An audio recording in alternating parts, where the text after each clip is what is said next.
We're close to on time because we have kind of a guest with like a real job. So we wanted to look somewhat. I don't know if that's entirely true, but I'm going to roll with that. Okay. Welcome. A respectable guest. A respectable guest. Yeah, for once. Yeah. Fuck all the other guests that have ever been on here. One respectable one.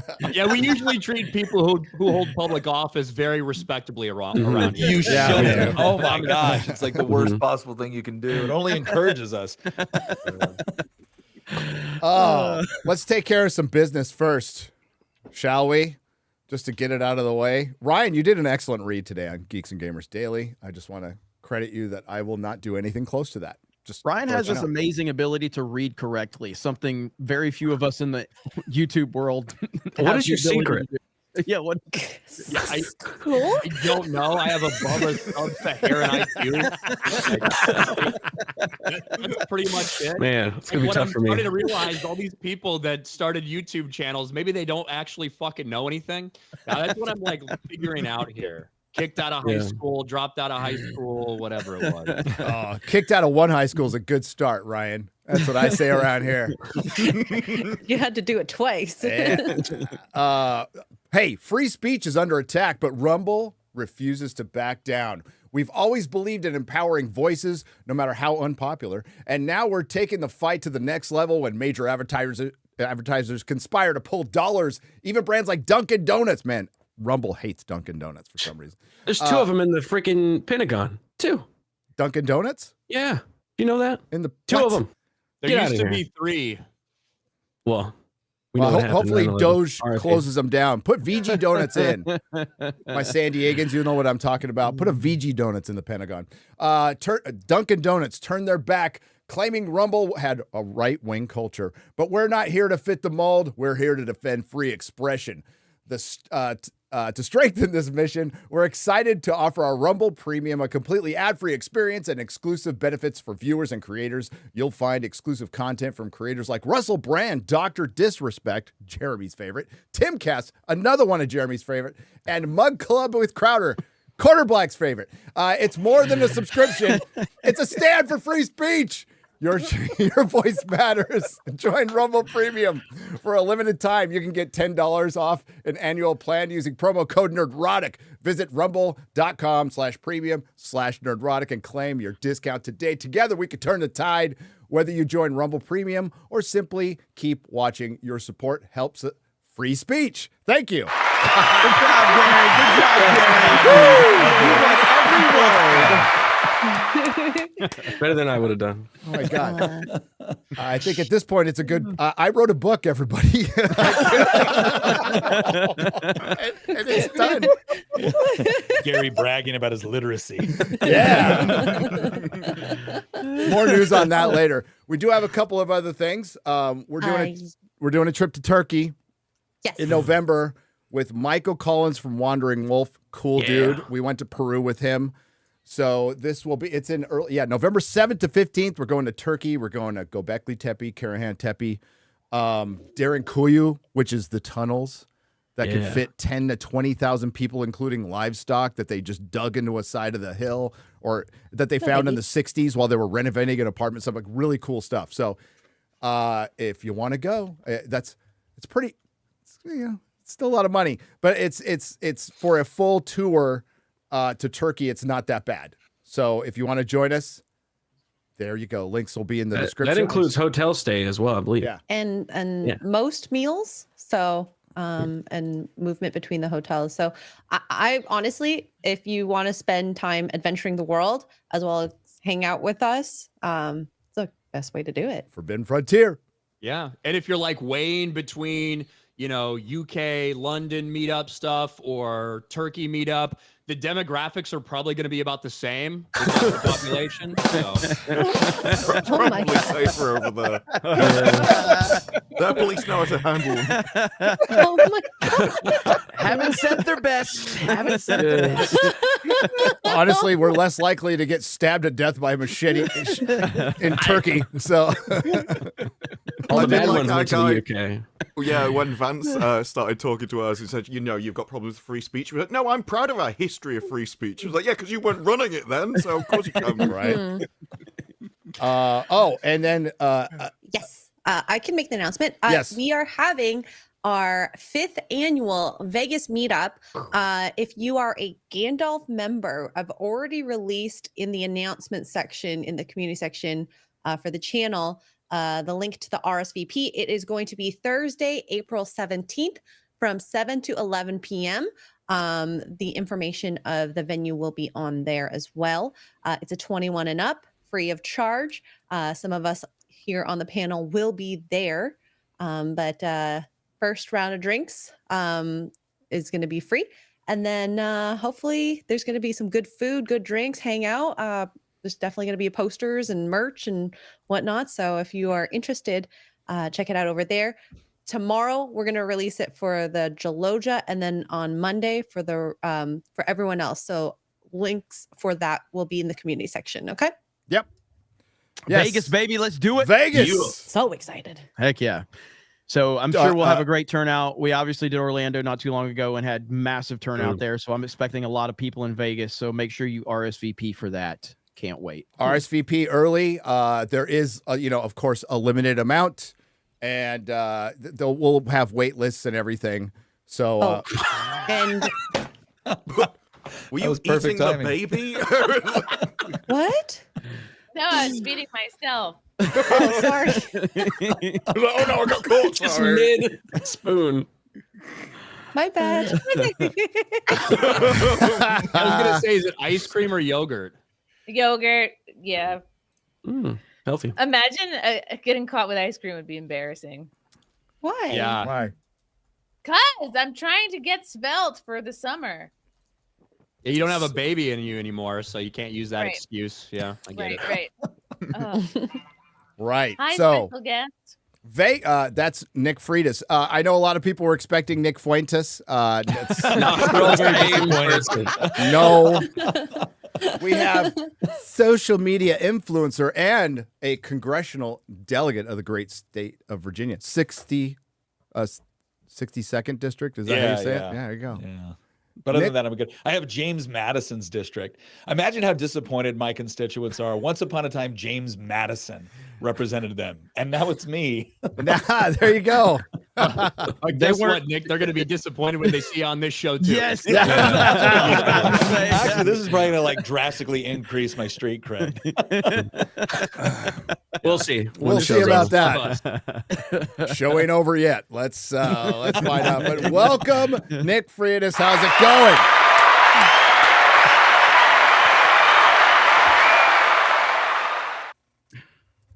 So, Vegas. I like how, all right, so we basically just did the introduction. Nick says everything about himself, and then Gary does the intro again. Like, how's it going? I missed it. Long Nick, applause. I love your corn chips. Big fan. Oh, wait, I do my best. When you have 18 co-hosts, you expect somebody to fly in there, and they just kind of eat fucking yogurt or sit there.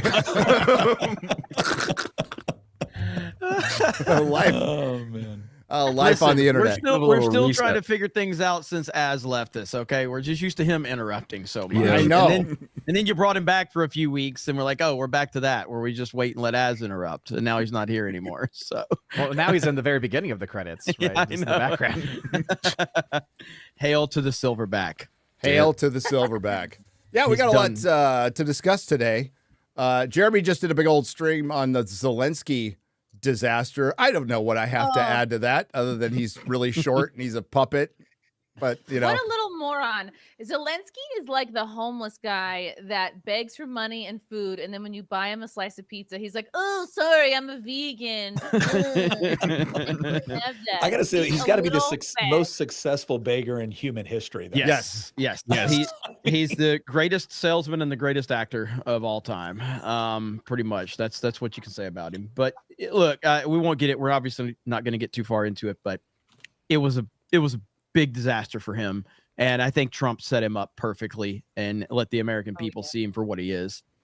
That's what happened That was today. perfect. But the best thing that happened today was that, unlike the last time Trump had something like this in the Oval Office with Pelosi and Schumer and Pence just sat there like a loser, the vice president stands up and stands beside the president of the United States, J.D. Vance. So the future president, damn it. It was a good day. It was a good day for America. So, Yeah. a good day. Yeah. Would it No- kill him to throw on a jacket and tie? He's certainly got enough money. He's at war. Oh, that's become part of his persona, though. yeah. Yeah. It is. He's got to act like he's at war. You know what I mean? That's what the thing he's going for. And Chrissy, would you give money on the side of a street to a dude who is fucking all dressed up in a nice suit? I would, because I'd be like, look, he's trying. He's He's on his way to an interview right now. Yes. Yeah. Well, I don't That's even like- try to avoid the eyes of those fucking beggars who are sitting on like interstate, like little connections and stuff like that. Anybody stoplight, I'll look them dead in the fucking eye and then look away. I'm not giving that My piece of favorite shit any thing to money. do No respect. to sleeping homeless people is go over and wake them up and be like, wake up, you're late for your interview. And then just see what they say. Apparently, And that's how Chrissy got shanked. Apparently, Zelensky is still going to do an interview with Fox News tonight. I don't know if that's supposed to be him in person. But so is he still going to remain in the United States or not? But Trump kicked him out of the White House and basically said, you can come back when you're ready to actually talk about peace. So You put him in timeout. Put him in timeout. What it That's is. essentially what he did. So it was must see TV, man. It was absolutely fantastic. Well, that was a good follow up to the absolute flop that was the Epstein files. So, Yeah. big shocker there. Yeah. I mean, Yeah, I tweeted it out that I'm surprised I didn't get community noted, but I said Pam Bondi is the front runner to replace Kathleen Kennedy at Lucasfilm after today's performance. Sources say Disney was very impressed with her incompetence and lack of respect. And it's just a joke. A lot of people got really butthurt over that one. I'm like, guys, it's okay. It's a joke. Like, she fucked up. It's okay. Everybody, that's reality of it. Go ahead, Ryan. I mean, Nick, you kind of have a much different perspective, obvious, on what all went down. Like, Oh, this is the part where I struggle with the do I tell them I was there? Yeah, exactly. Yes. Hey, did you get a binder? I saw your video yesterday. Yeah, so here's the crazy part about it. I got an invitation I think it was last week. Last week they're like, "Hey Nick, would you like to come up to the White House to meet with White House Press Secretary Caroline Leavitt and the Vice President J.D. Vance and talk about new media?" I'm like, yeah, that sounds like a great time. And so went up there and just do the whole thing where you go through White House security, you go into the West Wing, you surrender your phone. And then you go in there, and that was exactly what happened. Caroline Leavitt walks in, and we're talking about kind of the changes that the White House has made with respect to media. And one of the things I loved about it was they've changed the rules. It used to be that I don't think most people understand this. They think that the White House has pretty much determined who the White House press corps has for, I won't say 100 years, but for several decades now. The White House press corps has largely been determined by the Washington Press Correspondents Association, WACA or whatever. And they're the ones that decides who gets seats. And that's just the way it's been done. And the Trump administration was like, this is stupid. I mean, this is ridiculous because first of all, a lot of you guys are openly hostile. Second of all, a lot of you guys, I mean, there's a whole nother section of the media out there that didn't exist 10 years ago. And so we're not going to let you guys have a monopoly on who gets to be in the White House press corps, who gets to be on Air Force One. We want to allow other people to be a part of that process. And so we're sitting here listening to all this, like, this is awesome. And then after that, Vice President J.D. Vance comes in, and the conversation at this point, we're talking about everything from voting laws to Doge and everything that Doge is, doing right now. And we're actually having a time to ask questions. It's not just the come in, shake your hand, photo op, and then move out. It's actually substantive. And then as we're doing all this, President Trump walks in, and he's got the UK Prime Minister coming later in the day.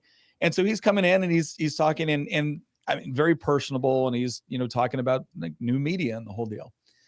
And we got to talk to RFK. We got to talk to Marco Rubio. And again, the vast majority of this 3-hour meeting or series of meetings is talking about what the administration is doing, any questions that we have, kind of new press policies, all of that stuff. And so it's really great. And then Pam Bondi and Kash Patel come in and they're like, hey, look, by the way, we're going to be releasing information right now on everything with the Epstein files. Here's some of the information. And remember, we don't have any of our phones, right? That gets like sequestered when you go into the West Wing for security reasons. And we're like, okay, that's interesting. And you know, Attorney General's there and she's like, look, she goes, there's no like major smoking guns in this. She goes, there's more information about the Rolodex. So there's more names that were released. If you look at like the last page, there's some additional information that does start to get into something that's more like criminal or appears to be more criminal. And she goes, but the biggest thing that we're going to announce is that we've discovered that the FBI in the Southern New York branch didn't hand over everything that we requested for. And so now that we have a new director, and Kash Patel is like literally sitting right next to me, now that we have a new director, we're going to rectify all of that. And they've already started to kind of rectify all of that before this information becomes public. And so we're like, well, great. That's badass because there's a lot of people on that list we would like to see. I mean, look, I get it, right? You could have someone in a Rolodex that is just on the Rolodex, but then there's a lot of other people that hurt children and really need to go to jail and be shanked in a shower somewhere. So, you know, we want to see these prosecutions take place. And what happened was so they gave us, you know, some of the information that was going to be released like 3 hours later anyways. It was going to be made public. And as we're walking out of the West Wing, we're supposed to be going over to the Eisenhower building where like all the other offices are, where the vast majority of the White House works. And we're going over there for another meeting to kind of discuss things. And all the press is lined up because the UK Prime Minister is coming by. And so like most of us just kind of like walked over, and then some people saw the press and look, I think they were excited by the fact that, hey, they felt like something was moving on this issue. And so all of a sudden it's binders up and press is taking pictures. And then lo and behold, 3 hours later, people are like, wait a second, this isn't, you know, okay, yeah, we're glad we know that there was problems within the FBI. A lot of people are like, we already kind of figured that was taking place. Thanks for the specifics, but who are we arresting? And, you know, again, I would just say from where I was sitting, Pam didn't promise we're arresting somebody tomorrow. It was more that information of what's happening going forward.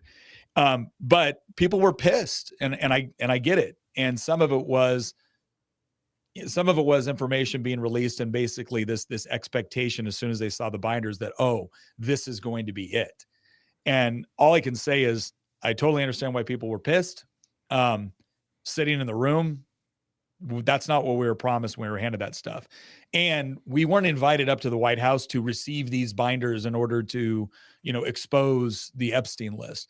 But that's exactly how it looked, right? When you walk out and all of a sudden the press is taking pictures and here's all these binders, the reasonable expectation is, we finally know, like, where's the perp walks, right? Like, we know the guys are going to be coming in handcuffs next, right? And that didn't happen. And so people were understandably, you know, furious about that. But if you kind of wanted to know the backstory of some of the other things that happened, again, this wasn't set up to be a thing where it's like, oh, let's invite a bunch of influencers and then, you know, we'll drop the Epstein stuff. This was originally an invitation to go talk to the White House press secretary and JD Vance and some other people as they became available. And then this happened as well. So look, I understand people's skepticism. I understand people being pissed. I really do. I'm not trying to make excuses for anything one way or another. But other than that, it actually ended up being a really good meeting. Well, yeah, I mean, I've heard, I listened to Other than that, look, I'm not gonna lie. Everything else is pretty good. I had a good time. To sit there and have RFK talk about how, hey, this is what we're doing over at Health and Human Services, and Marco Rubio going, you know what, we're adjusting stuff. Like, if foreign policy doesn't serve the security interests or the prosperity interests of the United States, we're not handing over money to countries. I'm like, this is badass, right? Like, this is what this is what I voted for. And then that happened, and like that was the only story that came out of it. I was like, oh man, that's the game of optics. It's the game of optics, optics, Nick. is all it was. Like, I watched DC Drano's video, I watched Cernovich's video, I heard from what's the blonde girl that was with the Blaze? Liz Wheeler. Yeah, Liz Wheeler. I heard her response, and they're all consistent with everything you said. It really just comes down to optics. People walking out there with a binder and having it not have any real information. It's just an optics problem is the big problem. And look, optics matter. Yes. Like optics matter. This isn't something where I'm not trying to excuse it as, hey guys, this is really a nothing burger. Don't worry about it. No, like I get that optics matter. The other thing I just want people to know is like, this was a 3-hour meeting and this was 15 minutes of it. And if the press corps hadn't been out there when the UK prime minister, when Keir Starmer was showing up, there would have been no pictures of this. And you guys would have found out stuff pretty much the same time like we did. But it still sucks because what people want are prosecutions. Mm-hmm. And that's what I want. And I get it. So it's just, again, it's one of those things where not making excuses for any of it, but if anybody's interested on kind of the other side of it, that's what it was. There you go. Yeah, it's like when you see people walking out and they seem like they just won a title belt and they're holding it up over their head and maybe getting a little caught up in the moment as well. Just walking out of the White House and everything. I can understand. My cousin who is at Cal Poly, my cousin's at Cal Poly, he goes on Twitter and he's like, oh my gosh, that's my cousin, Nick Freitas. And the thing was, I wasn't holding up a binder. I was walking. So like a couple people walked out to hold up a binder and I'm walking past them to go to the Eisenhower building. And all you can really see is my side profile of my beard and my hair. Like that's it. But like I had told some of my family, like, oh, it's cool. I get to go up and meet, the vice president and Carolyn Levitt today. Like, oh, cool. So they're watching, right, the news. And when he posts that, I'm like, oh crap, dude, can you take that down? Listen, I'm not surprised the FBI was withholding files, and I won't be surprised if they're heavily redacted. And it's been too many. It's my personal opinion. Too much time has passed. They've been able to do this, and Razorfist said he's not wrong. He said rich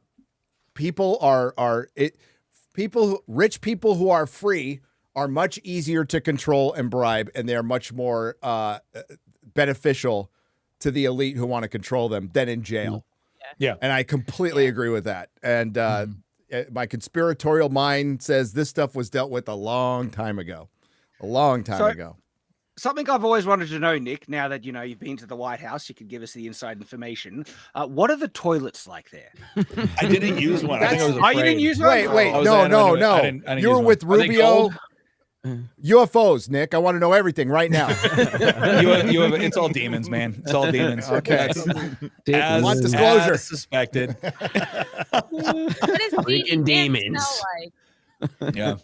Did they give you any munchies or food? Coffee. We did get coffee. Coffee was pretty good. I'm not gonna lie. Coffee was pretty good. And then we got a coin. The President Trump gave us a coin. Kind of doing, and that was cool. It was. Here's the other thing too about President Trump. When he comes in and talks, it's unlike. I mean, obviously, being in politics. Look, I've been around a lot of governors and senators and everything else. He really is more just personable, like, hey, how are y'all doing here? It's great to see you. It's great to see you. You guys are play a very important role.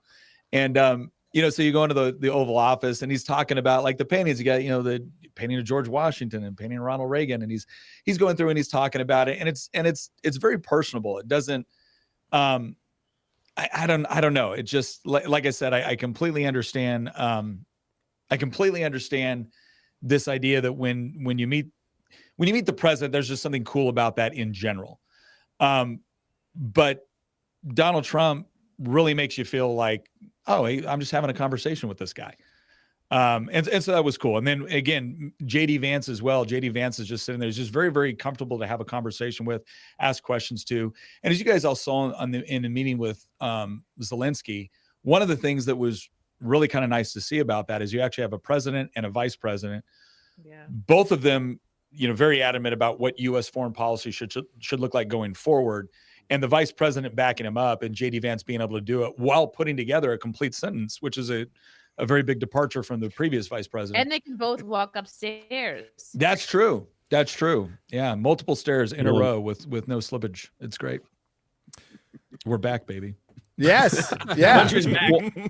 Now, the only reason we brought all that up, chat, is because that was our segue from going from one complete disaster to Kathleen another. Kennedy. To Kathleen Kennedy. That's all. It's got to be addressed. It up. We were just setting it up. That's It's all. cultural. So- Like I've talked about the Epstein list forever. I am one of those people who heard it from Alex Jones many, many years ago, and believed it since then. So it's a bummer, but hey, hopefully a bunch of people get arrested. But yeah, as big a disaster as Epstein Island, Lucasfilm for sure. I think I tried to I tried to temper More or less pedos, though. That's the question. Same amount. As I said, just equal. I would say the equal. same. Are they the same pedos though? Probably a lot of overlap there. When we were hearing about this, my thing was I'll believe it when the door is locked behind her. And I will not believe it before that. I've heard it. This is literally the 5th consecutive year we've heard that she's retiring or leaving. She confirmed it, though. I know. I'm leading up to that. Okay. Jeremy, she could be totally trolling. Well, a lot of people fell for the fact that she just straight up denied it. Like that was a big thing yesterday. But she denied it, and it's like she's never addressed a rumor before. Never. No, she has never. Because it's never been reported by a somewhat reputable mainstream source before, and the trades have never ran with this report before. That was the difference, right? It's almost impossible to ignore when Hollywood Reporter, Forbes, Variety, Deadline all have headlines saying Kathleen Kennedy ready to step down from Lucas. And let's be fair. Again, Variety, Hollywood Reporter, and Deadline are all owned by the same company. Correct. Okay, so they're all going to say pretty much the same thing. And Penske Media. And they're all controlled by these studios through their ad dollars, which everybody knows. I'm stating the obvious here. But so we've heard this for the 5th consecutive year. I'll believe it when she's gone. But her statement, statement confirms it. Absolutely confirms everything Puck said. If you can pull the statement up, it's great. So Puck basically said, you will pry movies out of my cold, dead hands.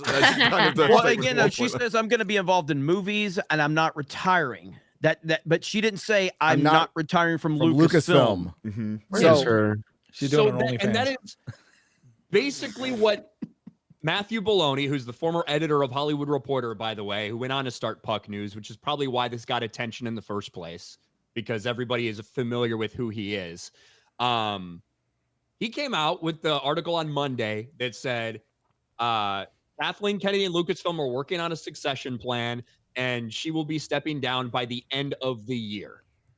That's what it said. Not that she's not going to continue to produce movies, not that she's whatever, she's not going to continue involved in the things she's currently involved in as a producer, but she'd be stepping down from that executive role, and they'd be naming a successor. Victoria Alonso's name is, up until very recently, was still on Marvel stuff after she was fired. Okay. Correct. There's another guy who left, Esposito left 2 years ago. He's still got a producer's credit on a few things, and he's still. That's legal, right? Yeah. They legally have to keep their name on there. They have to. They contract. have to. Yeah. Nolan's name got an executive producer credit on, I think, was it Superman and Batman? Pretty sure. Batman v Superman. Yeah, Batman v He was Superman. an executive. He was a producer on Man of Steel, executive on. Zack CBS. Snyder gets a ton of credits for even things that were well after he was done with DC, because they used some of the characters and stuff like that. So that's to be expected, and that she would still be involved with those things. We're parsing words here. We're playing semantics here. That's all we're doing. So Puck, as Ryan just said, Puck said that she is leaving Lucasfilm at the end of the year. Not quitting Hollywood. Not leaving Hollywood in the Josiah Rises sense. And not leaving all the projects she's currently attached to. Yeah. Yes. Yeah. Right. Yeah. But is there Maybe any she's danger going this... into an adult film. OnlyFans. That's one place for that. Man, that peach fuzz beard she's got's gonna really run. She could crash that industry too, just like she did Lucasfilm. If she does. You could do Civilization a favor. Maybe we should let her. I mean, there's some market out there for a lot of effed up stuff, but I think even Kathleen Kennedy's a bridge too far. Kathleen The Kennedy. entire fan base gets fucked. Yeah. Kathleen She's already been doing it. Star Wars fan. Star Wars from the very beginning. She's got her new film, The Force is Female, will have a different definition of that industry, okay? So here's Dildo. So, like, again, the fact that she's responding to all this is because it was in Deadline, Variety, Hollywood Reporter. And I agree with you, Jeremy. She is pissed. She's absolutely 100%. pissed. Is there any danger of this being another Iger situation where she leaves but still has enough Well, control we'll get over to that everything because Okay. we will get to that. That's a very good question, Disparu. I'm glad you brought it up. We will get to that because we discussed it a little bit on Open Bar about Succession, but we'll read the statement first.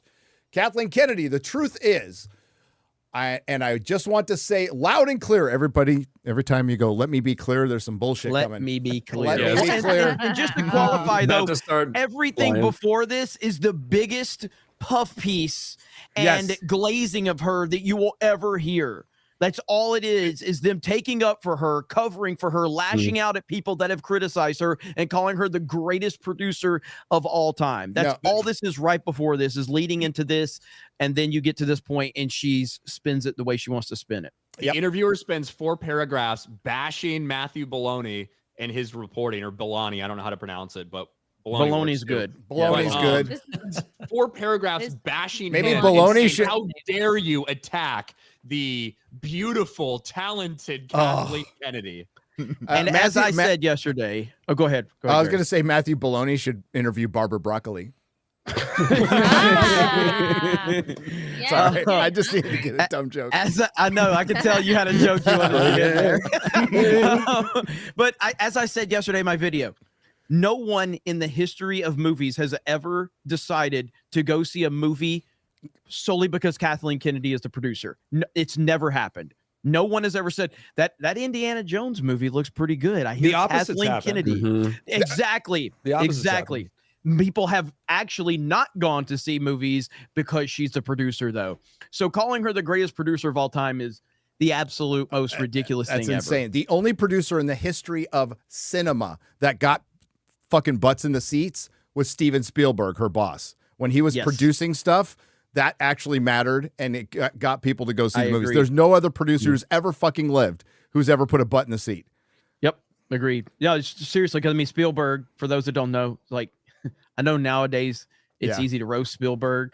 Back in the day, Spielberg was an automatic. If his name was on a movie, it was automatic. And if you put produced by Steven Spielberg in a time where he was known for Jurassic Park and Jaws and all these other things, it was like, oh, if Spielberg's involved, I got to go see it. Yep. That's what that meant to put that name on there. Not so much these days. Not so much these days. So from Kathleen Kennedy, after all this, says, the truth is, and I just want to say loud and clear, I am not retiring. I will never retire from movies. I will die making movies. This is the first thing that's important to say. I am not retiring. So real quick. Sounds like a threat. It does. Yeah, really.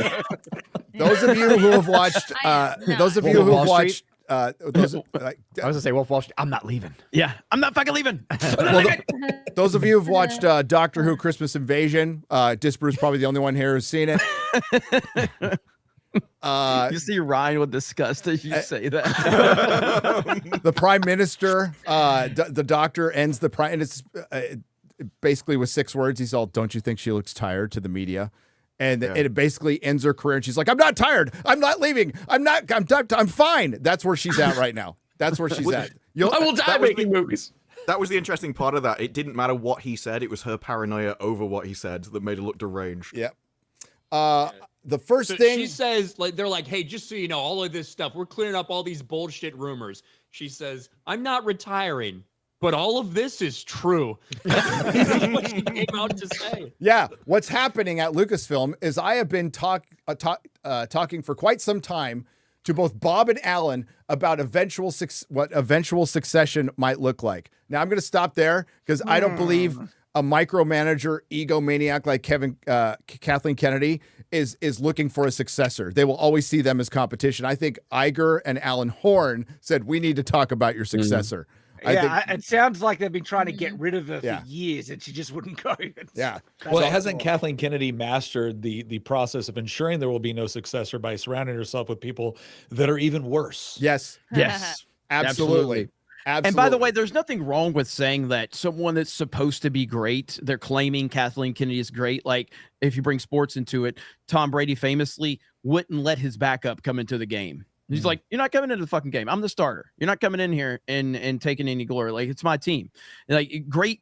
The all-time greats don't actively go, I need to find my replacement, because in their mind, they don't need a fucking replacement. So for her to say this, she's admitting that she's being pushed out the door. Yes. We have an amazing bench of people here. And we have every I know I thought that was interesting. We have every intention of making an announcement months. Okay, this is important. Months or a year down the road. So baloney was not full of baloney. Okay. Yeah, it's exactly what the report says. Yes. We are in lockstep bullshit as to what's going on, what it's going to be. I'm continuing. I'm producing the Mandalorian movie right now, and I'm also producing Sean Levy's movie, which is after that. So I'm continuing to stay at Lucasfilm and looking very thoughtfully with Bob and Alan as to who's stepping in. So they asked her to leave. Yeah, she mentioned him twice. Yeah. So that is underway, and we have every right to make that announcement when we want to make it. Look, I think you guys are giving people too much hope with the implication that, well, Disney's definitely, they're just asking her to, find this and step aside. They could have done this a long time ago. They could have done this at any point. They could have fired her ass. They could have done a million things that obviously you just saw with the news. It would make a lot of fucking people happy. I think that she is eventually getting ready to step aside while continuing to make the movie she's interested in making, because she is getting fucking old. Okay. And that absolutely nothing is going to change. Let me clarify. That's what I don't think they pushed her out. I don't think they want anything to do with her successor pick.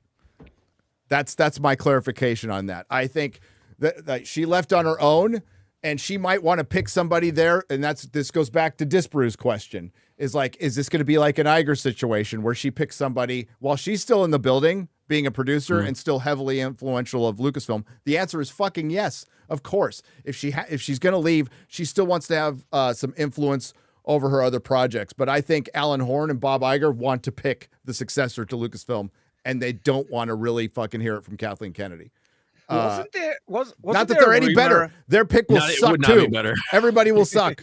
There's no person who can take this over, by the way. I don't think Lucasfilm is going to, improve at all. Wasn't there a rumor that she was saying she was never going to leave until she had a big hit, big success? Everyone's giving up on that one. Yeah. She'll be dying making movies. So that's what she said. Actually, our friend Chris, who said she's ready to leave at some point, but she wants to go out on a high note. She wants success before she announces she's leaving. But she could go out high. Good luck on that. Let's make it 100% clear. She left when she wanted to. Absolutely, Ryan. 100%. She decided to leave. And she's still there, by the way. She's still there. The thing that, regardless of if she's leaving when she wants to or if she's being forced out, it really doesn't matter, because Lucasfilm is not going to be fixed regardless of the reason she's leaving. And that's the point, that it won't get fixed. Nothing is going to get fixed. As I said, in the best case scenario, let's just say Bob Iger puts on his MAGA hat when the cameras are off, and he's like, Trump 2028 and Trump 2032, whatever. And he wants Kathleen Kennedy gone, and they're running her out. You're still looking at a minimum of 5 to 7 years before you're going to start seeing Star Wars to get corrected. Yep. It's not getting, and that's the best case scenario, which is not possible and not happening. So Star Wars is not going to get fixed regardless of the reasoning why she's leaving. If she leaves, when she leaves, it doesn't matter. She has destroyed it, and her fingerprints are still all over this company, all over this brand, and the people involved with it are still part of that narrative and that vision that she has created. So unless you're going to get unless Doge goes in there and cleans out 90% of the people, right? Then this does nothing and means really nothing other than at least, the witch is out and gone. Yeah, the infection was there. The infection was there years ago, but now it's fully taken over. There's no way. It's not the company we knew it was. No, It's Yeah, not. I think if people, and listen, people will do anything they can to cling to some kind of hope, some desperate hope that Disney or that Star Wars can be saved. We've seen that new over and hope. over again. It's what Star And Wars I taught feel us. like if people like, it would be very easy to convince people that to have some of that hope. If you're like, well, Disney, they forced her out because they know things are so bad there. So maybe it can get better, guys. Maybe Dave Filoni can save us. Maybe Jon Favreau can save us. That's what Ryan's you're just going been to like- see over the Ryan's next just- year. Absolutely. Ryan's just been like, I know that you may have hope, but I'm here to I tell want. you I'm you here. I'm should here to die. black pill the shit out of you. And Ryan is I- being Obi-Wan when Luke comes to him saying, I can sense goodness in Vader. No, it's irritating. Kill it. Kill it. I'm fucking right. But he's right about this one. no, like fans are gonna have hope. It's like when you can't- get an old diabetic foot removed. Fans are gonna have hope. You're still diabetic. Fans are gonna have hope. That was not the comparison I was looking for. No. And then you have to get a foot removed. And then, all right, the foot is gone, and now you have a stump, and now you have some time while the stump is healing, and then you get fitted for prosthetics. It's a process. Okay. You know? Okay. Gotcha. Is this on? Sounds like you have a lot of. What? But still a diabetic. Yeah, it's like, You remember how when Luke lost his hand? Yeah. Might have been a better. There Yes, you go. There you go. exactly. Fans are gonna have hope. Exactly. That's Elon can make him better. Fans are always going to have hope, and that's what they rely on. But like at this point, as Jeremy just said, Kathleen Kennedy goes. Doesn't matter who replaces. I don't care who. Nobody can replace George Lucas. He wasn't even great towards the end of his own franchise. He got sick of it. He wanted to sell it. He was getting too old. He wanted to spend some time with his family. Don't blame him for that. Kathleen Kennedy has been the worst studio head in the history of Hollywood, while she's getting accolades and praises right now. And yeah, fans are going to have hope, but not under Iger, who's going to be succeeded in a year. Not under Alan Horn, not under anybody at Disney will this franchise ever turn around, because they don't even know what the fuck it is, and they've never known what the fuck it is. So I don't think. Can I ask you a question here? Go ahead. Because you guys are obviously far more informed on all of this than I am. But Nah, I wouldn't go that far. I have an interesting perspective. So my background before I was a filthy, filthy politician was unconventional warfare. Now, and one of the things you studied on this, right, was that if you actually wanted to change something over time, it took a generation, right? It took at least a generation. Now, I think one of my most successful moments as a father has been to ensure that my children know that anything within the Kathleen Kennedy era is not canon. It does not count. Just put it away. Is there any hope that perhaps my grandchildren can grow up with a new Lucasfilm era where we recognize that there was this moment? It was like the French Revolution, right? Everyone was just getting their heads cut off and it kind of sucked, but we're past that now and we've recovered. No. And now we can pull something from the ashes. Is that even possible? Yeah, No. I don't think it is. Not with No. Disney keeping its claws on Geor- this property. It's real simple. It's as simple as this: Star Wars lived and died with George Lucas, and that's it.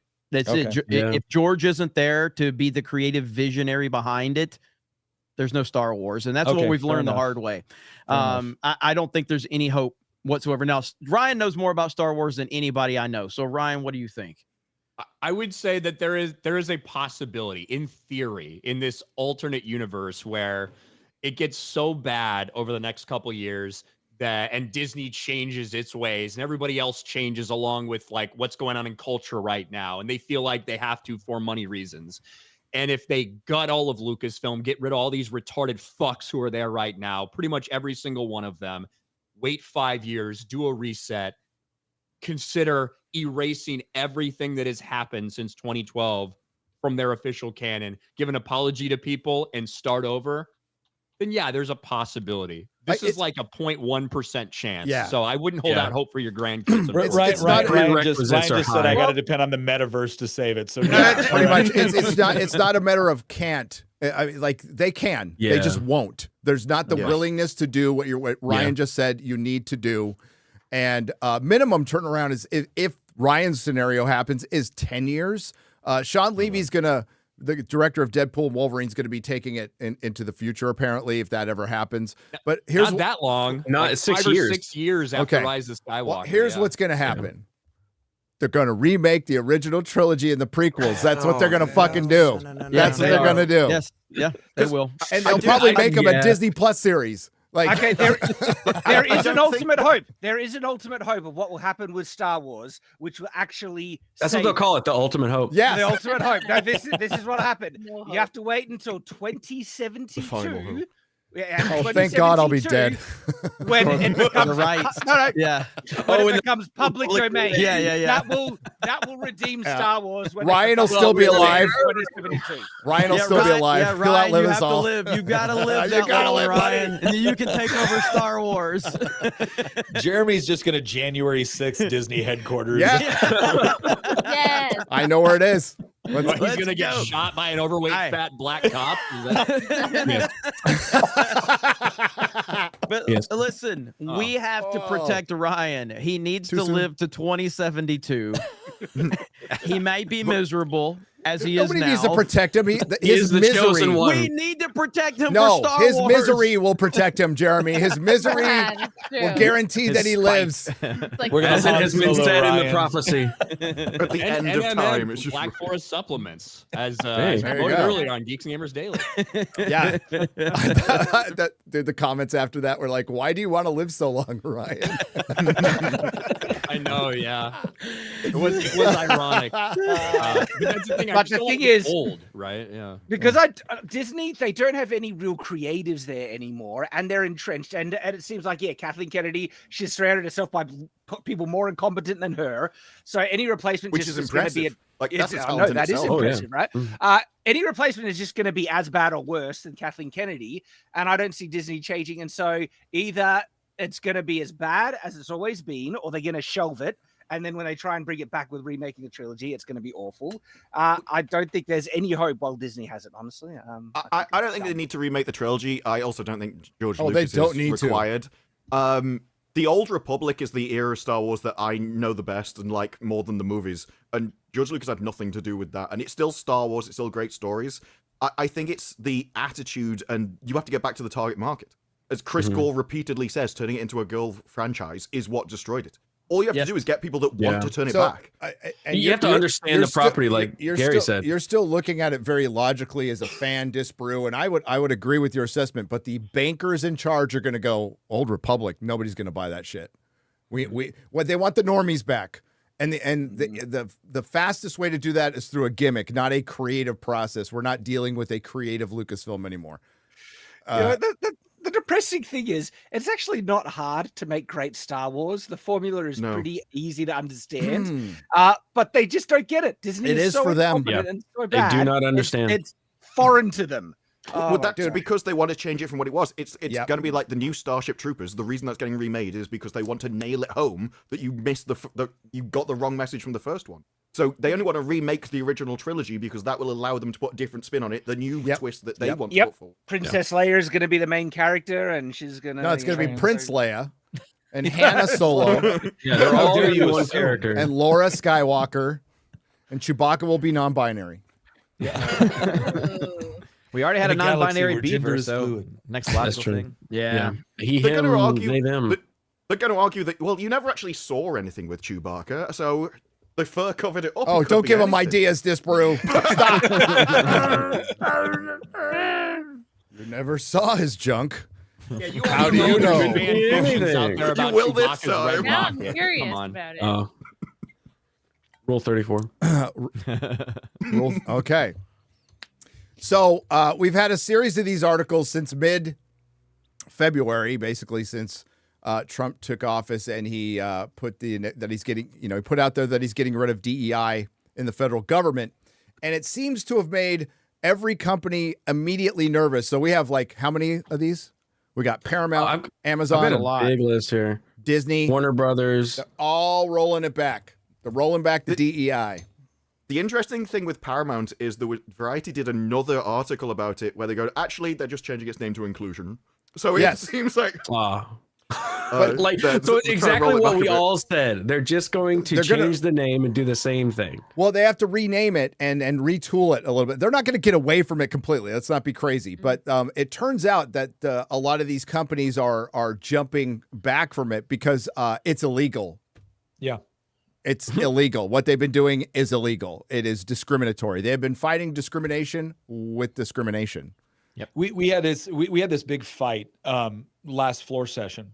And it was oh my gosh, I can't believe, because there's this term called malicious compliance, right? So when we're putting out this stuff where it's like, hey, we're no longer going to have these DEI programs, we're no longer going to do this stuff. You have some people that appear to be compliant, but in reality, they're not really doing it. So for instance, in the United States Air Force, when Pete Hegseth and Trump were like, hey, no more DEI programs, they're like, okay, good. We'll no longer teach about the Tuskegee Airmen in Air Force basic training.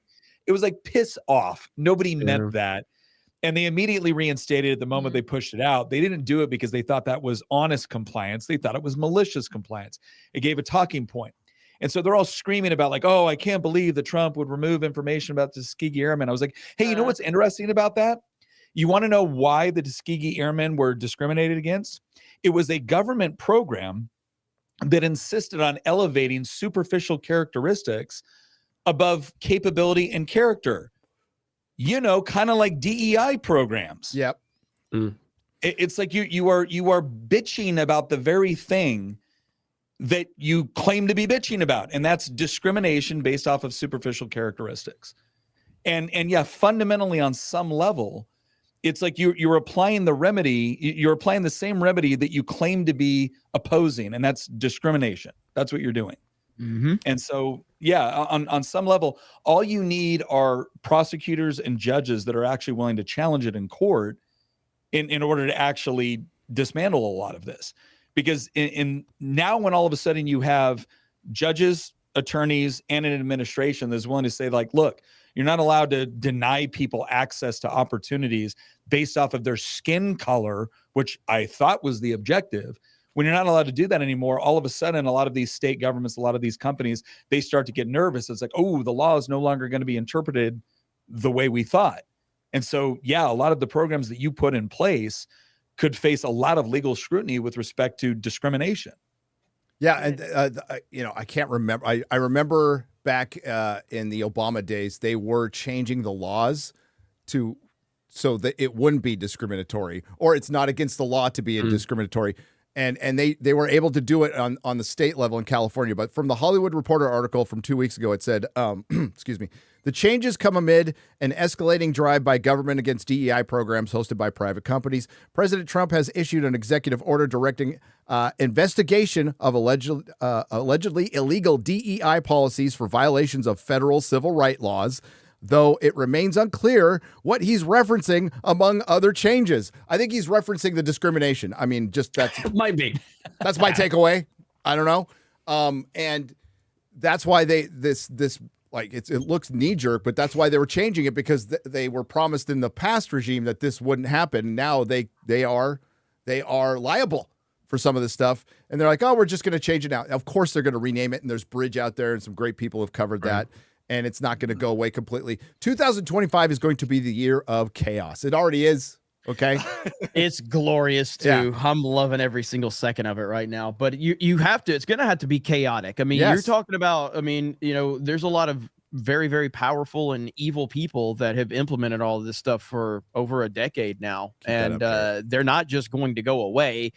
That they're going to continue to manipulate and twist everything and try to stop everything that's happening right now. So you can't get comfortable. Go ahead. No, to your point, Jeremy, I mean, this is, we tend to interact with it on the corporate side, right? Because that's what gets reported. You would be shocked what's being taught in the schools. And I don't just mean higher education. Yeah. And so when you are teaching this stuff in the school system, that this is the way that kids are supposed to think about reality, that's what explains Hollywood getting away with a lot of this stuff. Because it's, I mean, again, when you're getting this in 7th grade, it's like, well, yeah, this is just what it is. And that's what actually creates the conditions for this stuff to be able to thrive in the corporate world ultimately.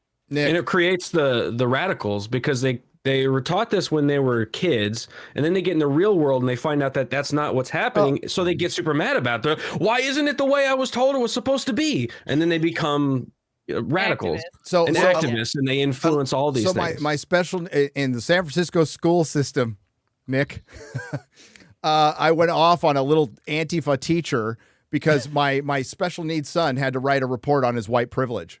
And I fucking lost my mind. And we yanked him out of school after that. It was done. And like it had been eroding. I mean, like the trans story hour, they did that at my kid's elementary school. My kid didn't go to school that day. But like it just kept happening. I'm like, okay, once, and this is years ago. And before it became even a thing, they innovated it in San Francisco. Back when that slope was still slippery, right? Yeah. So, I mean, you're right, Nick. Like that stuff has been creeping in for a long time. The teachers unions, who are communist organizations, have been pushing that. I saw, oh man, I don't know why I'm thinking about this. CM Punk with his fucking teachers union shirt on. I was like, get the fuck out of here, you woke bastard. But Phil Brooks is a woke piece of shit. Yeah. So, and everybody needs to know that. He really is. Yeah, get it. Fucking teachers unions. Teachers unions protect pedos, okay? Just so you know. They reassign teachers. They protect pedos. So that's your teacher unions out there. They keep them in those like green rooms or whatever they're called, where basically they're on campus. They're not in the actual classroom, but they're still getting paid. They're still getting so paid to protect them. Yeah. Well, back in the day, Odin, they just got moved to another school. Yeah. In the same county. Back in the 70s and 80s. So we should move them to a wood chipper. I think that's what we should. That There's a pisses me off location so we much can put because them. you're wondering where the accountability is, because that type of crap is just insane. They should be in jail, but I'm testing YouTube's new policy now. We'll see how it goes. Hail Rumble, what's up? So they're rolling back DEI. Is this going to change anything? Well, Star Wars is already destroyed. Marvel's pretty much, people are calling for his head now, which I think is funny. We'll get to in a second. I just did a video on it. Doctor Who is essentially canceled at this point. Russell T Davies is moving on to another show on another network. That's what that was. I didn't even know that, Disparu. You told me that. And that's how much I care about Doctor Who right now. Star Trek is just never going to go away. It's like herpes. I just like how he's only capable of doing that brand of show. That is his entire career. It's a gay show. It's a show about gay people. He brought it into Doctor Who, and he's like, I'm just going to go back to that now. I'm going to do the same thing. Hey, it's the most one-note creator of all time. Yep. But one of the reasons that it won't change at all is because you've spent all this time systematically hiring everybody. So even if you got rid of DEI tomorrow and you started hiring competent people, you have to wait for the natural, essentially, retirement of all of those people. Yep. So that will take decades for everyone to fill. And in the meantime, unless someone comes in and just starts, no, you're fired. And entertainment-wise, something else will fill the void. Yep. While they're trying to change forever, something else will fill that void. Well, that is why Doge has been interesting, because it rules essentially like a man of, I don't really care what you want, this is what needs to happen. Whereas everything else has always been a perception game for decades. And so it's all been various different arguments, insulting characters, social destruction. And he's like, no, you crap, get out. I was like, yeah, but I thought he was going to, I don't care, get out. No, we're not playing that game anymore. It's amazing to see how many people are just getting fired in the government. And like, corporations can't even fire people that quickly unless they do something egregious, unless it's a mass layoff. But like there's the at-will employee thing, but it's great. It's great seeing people or forcing them to fire. The Elon thing, sending emails, he did that at Tesla. He absolutely did that at Tesla. Yeah, I remember what happened when Elon fired like 90% of the staff at Twitter, and Twitter kept working. Nothing. I know, right? Yeah, it's weird. But here's the part that's especially frustrating when it comes to government jobs. And like, look, yes, there are legitimate functions of government, right? I was in the military, like I get it. You were in the military, right? By the same token, every single government sector job is supported by a private sector taxpayer. And so when you are sitting in a job that shouldn't exist within the government, you are robbing taxpayers of something. And it's amazing to me to watch the media just flip out about, oh my gosh, I can't believe, we shut down $45 million for DEI scholarships in a military junta in Burma. And now Sally has lost her job. I'm like, I don't recall anybody in the media walking out people that lost their jobs because of government lockdowns. So like, spare me. I get it. I don't bear any ill will toward individuals that lose their jobs. But the bottom line is every government job is supported by a private sector taxpayer.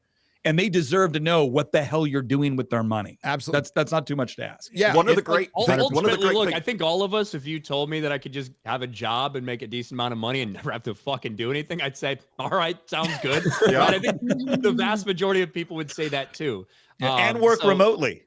Yes, exactly. Oh, right. But ultimately, we're a little too far in debt for this to be a feasible thing to continue going on. I know, listen, there's a lot of people I worked with back in my times as a federal government employee. I wish they would have got sent an email asking what 5 things they did that week. I would have loved that. I would have loved even more if they'd asked that to the contractors that we had working on some of the jobs. That's another area of ridiculous, insane waste day after day. Unionized contract workers. Ryan, look, there needed to be a trans opera in Colombia, and the fact that you don't want to subsidize it with your tax dollars just means you're a bigot. Bigot. That is exactly what it means. Yes, I own it. So. One of my favorite figures. One of my favorite figures that the entire British Empire was administered by 40,000 people, like all of it, and that was a third of the entire world, and now it's just millions of people get hired for a tiny little. This is anecdotal, but back in the day, Comic-Con, San Diego Comic-Con, biggest comic convention in the world. I think MegaCon's starting to pass it up because MegaCon does. I don't want to ruin it for him, but there's no fire marshal around busting him up. That's what happened at Comic-Con. A fire marshal came in and put a cap on the tickets. But that thing was essentially run by 12 people. Yeah, wow. 12 volunteers ran that. I think there's one guy on the payroll, but it was nonprofit, and 12 people ran fucking Comic-Con, and it ran fine for a long time. So it's possible. It takes 4 people for you to get a stream off the ground. Okay, Ryan, you're right. Oh, no, you're right. Without a hitch, but to mess up because you said that. But they're diversity hires. Okay, we got to keep that. Keep that in mind. Everybody. DEI is still alive here. It takes 3 diversity hires and 1 50-year-old white man to do the job of 1 white man. I agree. I mean, remember he streamed for like a year before he realized there was a live chat. I know. Let's keep that in mind. Still not sure if there is. Guys, Ryan, have you ever seen that? Ryan? I don't think the channel's up now, but have you ever seen that channel? It was, I think Reason did. It was Econ Pop. And they were talking about why Ghostbusters were like the most libertarian movie of all time. And then they were clipping it. And you realize that the primary antagonist in Ghostbusters is not an interdimensional god. It's the EPA. Yes. Yes. That's why we love it. That's our was Gen X. That's what we were brought up on. We were taught to be individuals, think for yourself, do stuff for yourself, make your own fucking mixes on tape. Your parents weren't around because they were fucking at work all day. So we like rode our bikes around and broke our fucking legs and had to wait until one of us did. Had to wait till our mom got home. You know, it's like that's how we dealt with life. And then we were scared to tell him, like, I think I might have broke my leg. Yeah. God damn it. Yep. No more street football for you. Like all the antagonists in Ghostbusters are just like government employees. Yes. Yeah. That's where they missed the mark on the sequels. Oh, I love the part when they're first like getting kicked out of the university. He was like, "You've never worked in the private sector. They demand results." Yeah. They need to remember that. So, I guess we can get to Garrett. I put on Drive the clips from Rob Liefeld that didn't make my video, which I think are pretty interesting. Did you link me that drive? I can do that right now. That would be helpful. Rob Liefeld has an axe to grind, as Ryan pointed out. He broke up badly with Kevin Feige because he wasn't invited to a premiere party. So we need to put that out there. That's it. Yeah, so he didn't get invited to one premiere party, and he's like, I'm fucking done with Marvel. Fuck Kevin Feige. He's the co-creator of Deadpool. And famous for drawing feet accurately.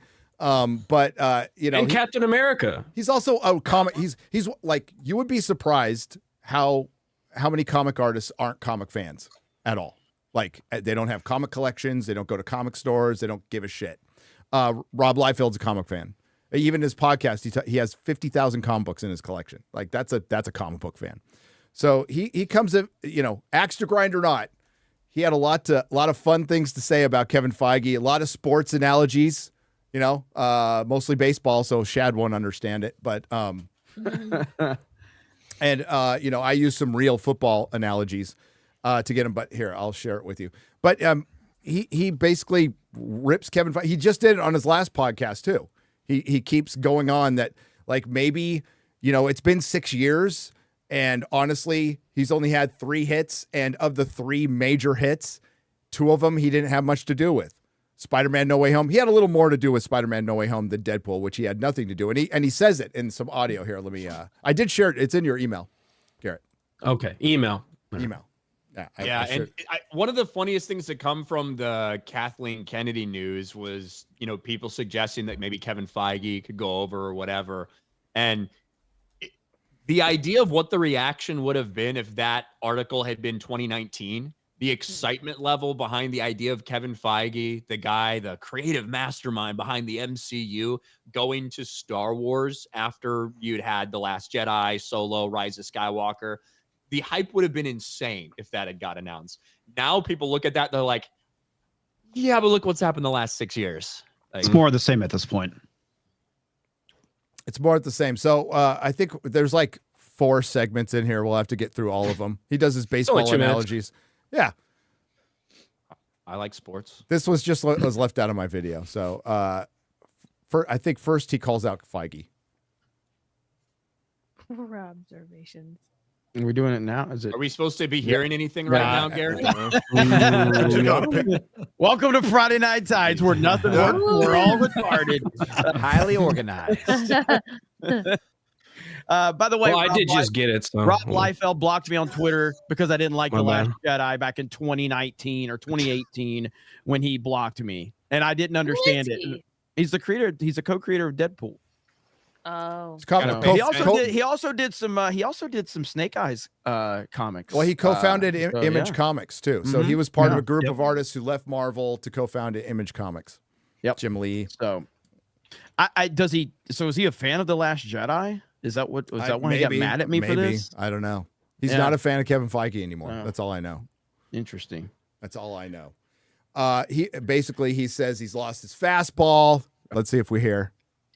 This isn't just me. This is 1000% the industry viewpoint. Deadpool Wolverine kind of stands on its own platform over here to the side. Cap is definitely part of the conversation when you are looking at the Eternals, when you are looking at Ant-Man, when you are looking at Thor 4, when you are looking at Marvels. This is part of their quote unquote phase. Okay. So on that one, he's talking about like Deadpool and Wolverine is absolutely not really part. It was an anomaly. Why it was a hit. It was an anomaly because it was a gimmick. It was a foxhole door. Everything we said, like this is all stuff we've said, but we're hearing it from the creator of Deadpool on this. And he's trying to elaborate on like what Kevin was doing with Deadpool and what he wanted to do. And basically Deadpool was this might not be news. Well, the Blake Lively people who don't like her aren't going to want to hear that basically Ryan Reynolds is the reason Deadpool came back. And it was a hit. It was fully in his control. Kevin Feige basically gave him anything he wanted. And when Kevin Feige made requests, he said no. So we got more questions. And to think about those 2 movies, Spider-Man No Way Home and Deadpool Wolverine, both of these are conclusions of storylines or tie-ins with storylines that happen that have nothing to do with the Marvel Cinematic Universe, that have everything to do with properties that people liked before the MCU, is one of the big reasons that those got as big as they got, because so many fans were invested in those things other than just the MCU narrative surrounding it. Yep. In 2026, when we doomsday and we see all the bells and whistles, maybe we can finally celebrate that the ship has been righted. But as of this moment, it has not. The ship is not righted. You lost your fastball. It's time for some changeups. It's time for the skipper to come out and confront you on the mound and kind of get you right if they can get you right. So, and then hit the next clip. Are not gonna let their pitcher go this deep with this many misfires. Okay, they'd have been pulled misfire after misfire, underperforming movie after underperforming movie. These are like clips that didn't make our video, by the way. But he goes into more with Ryan. That's the Disney standard, right? Kathleen Kennedy, Kevin Feige, but in the same position with their underperforming franchises. Yeah. It seems to be all of Hollywood. The amount of writers and directors that just make an absolute bomb, and then next thing it's like, oh no, I've got this next big franchise.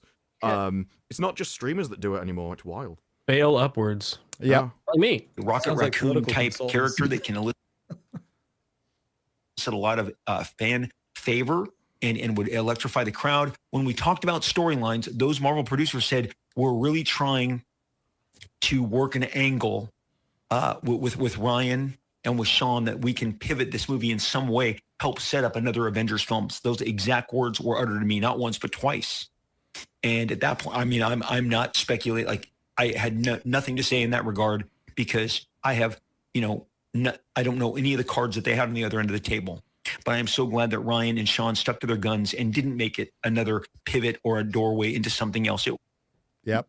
So they wanted to make Deadpool and Wolverine lead into an Avengers movie, and Ryan and Sean said no. Good for them. Yeah, that would have been dumb. And then even like in the last clip, I think it's Liefeld admitting that Deadpool and Wolverine was basically just a gimmick movie, and that's why it did well. Like he lumps it in with No Way Home when he compares it to what the Avengers is going to be. These new Avengers films that are going to happen that are probably going to take no chances and just stuff it with all of the candy and the sugar that fans love that gets a giant reaction. Kind of the same flavor that started with No Way Home, that definitely Deadpool Wolverine swam in these waters of surprise cameos.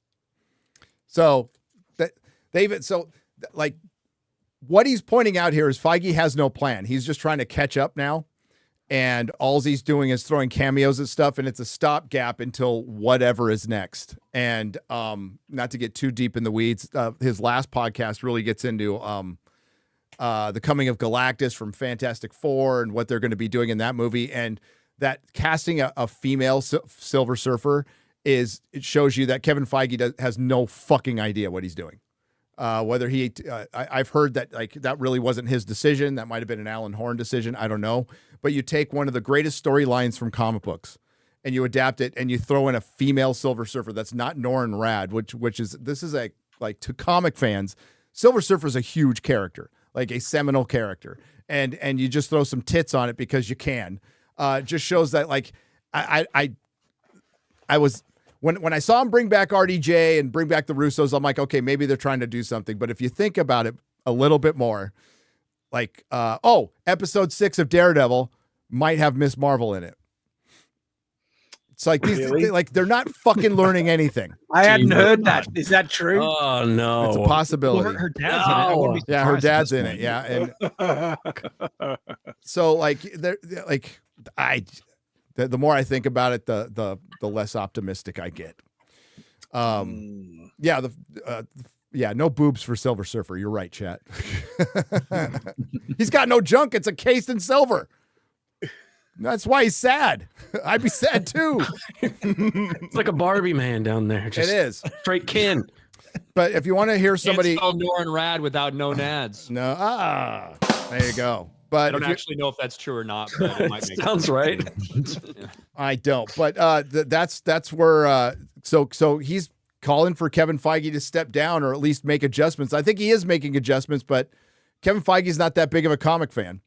So, we'll see. He obviously doesn't respect Kirby and Lee enough to put in the real Silver Surfer in a Fantastic Four movie. I personally think that we need to ease up on Kevin Feige a little. Sure. I think this is all part of the plan. Okay. I actually think that maybe Odin can help me out on this. I actually think the good Lord might be working through Kevin Feige.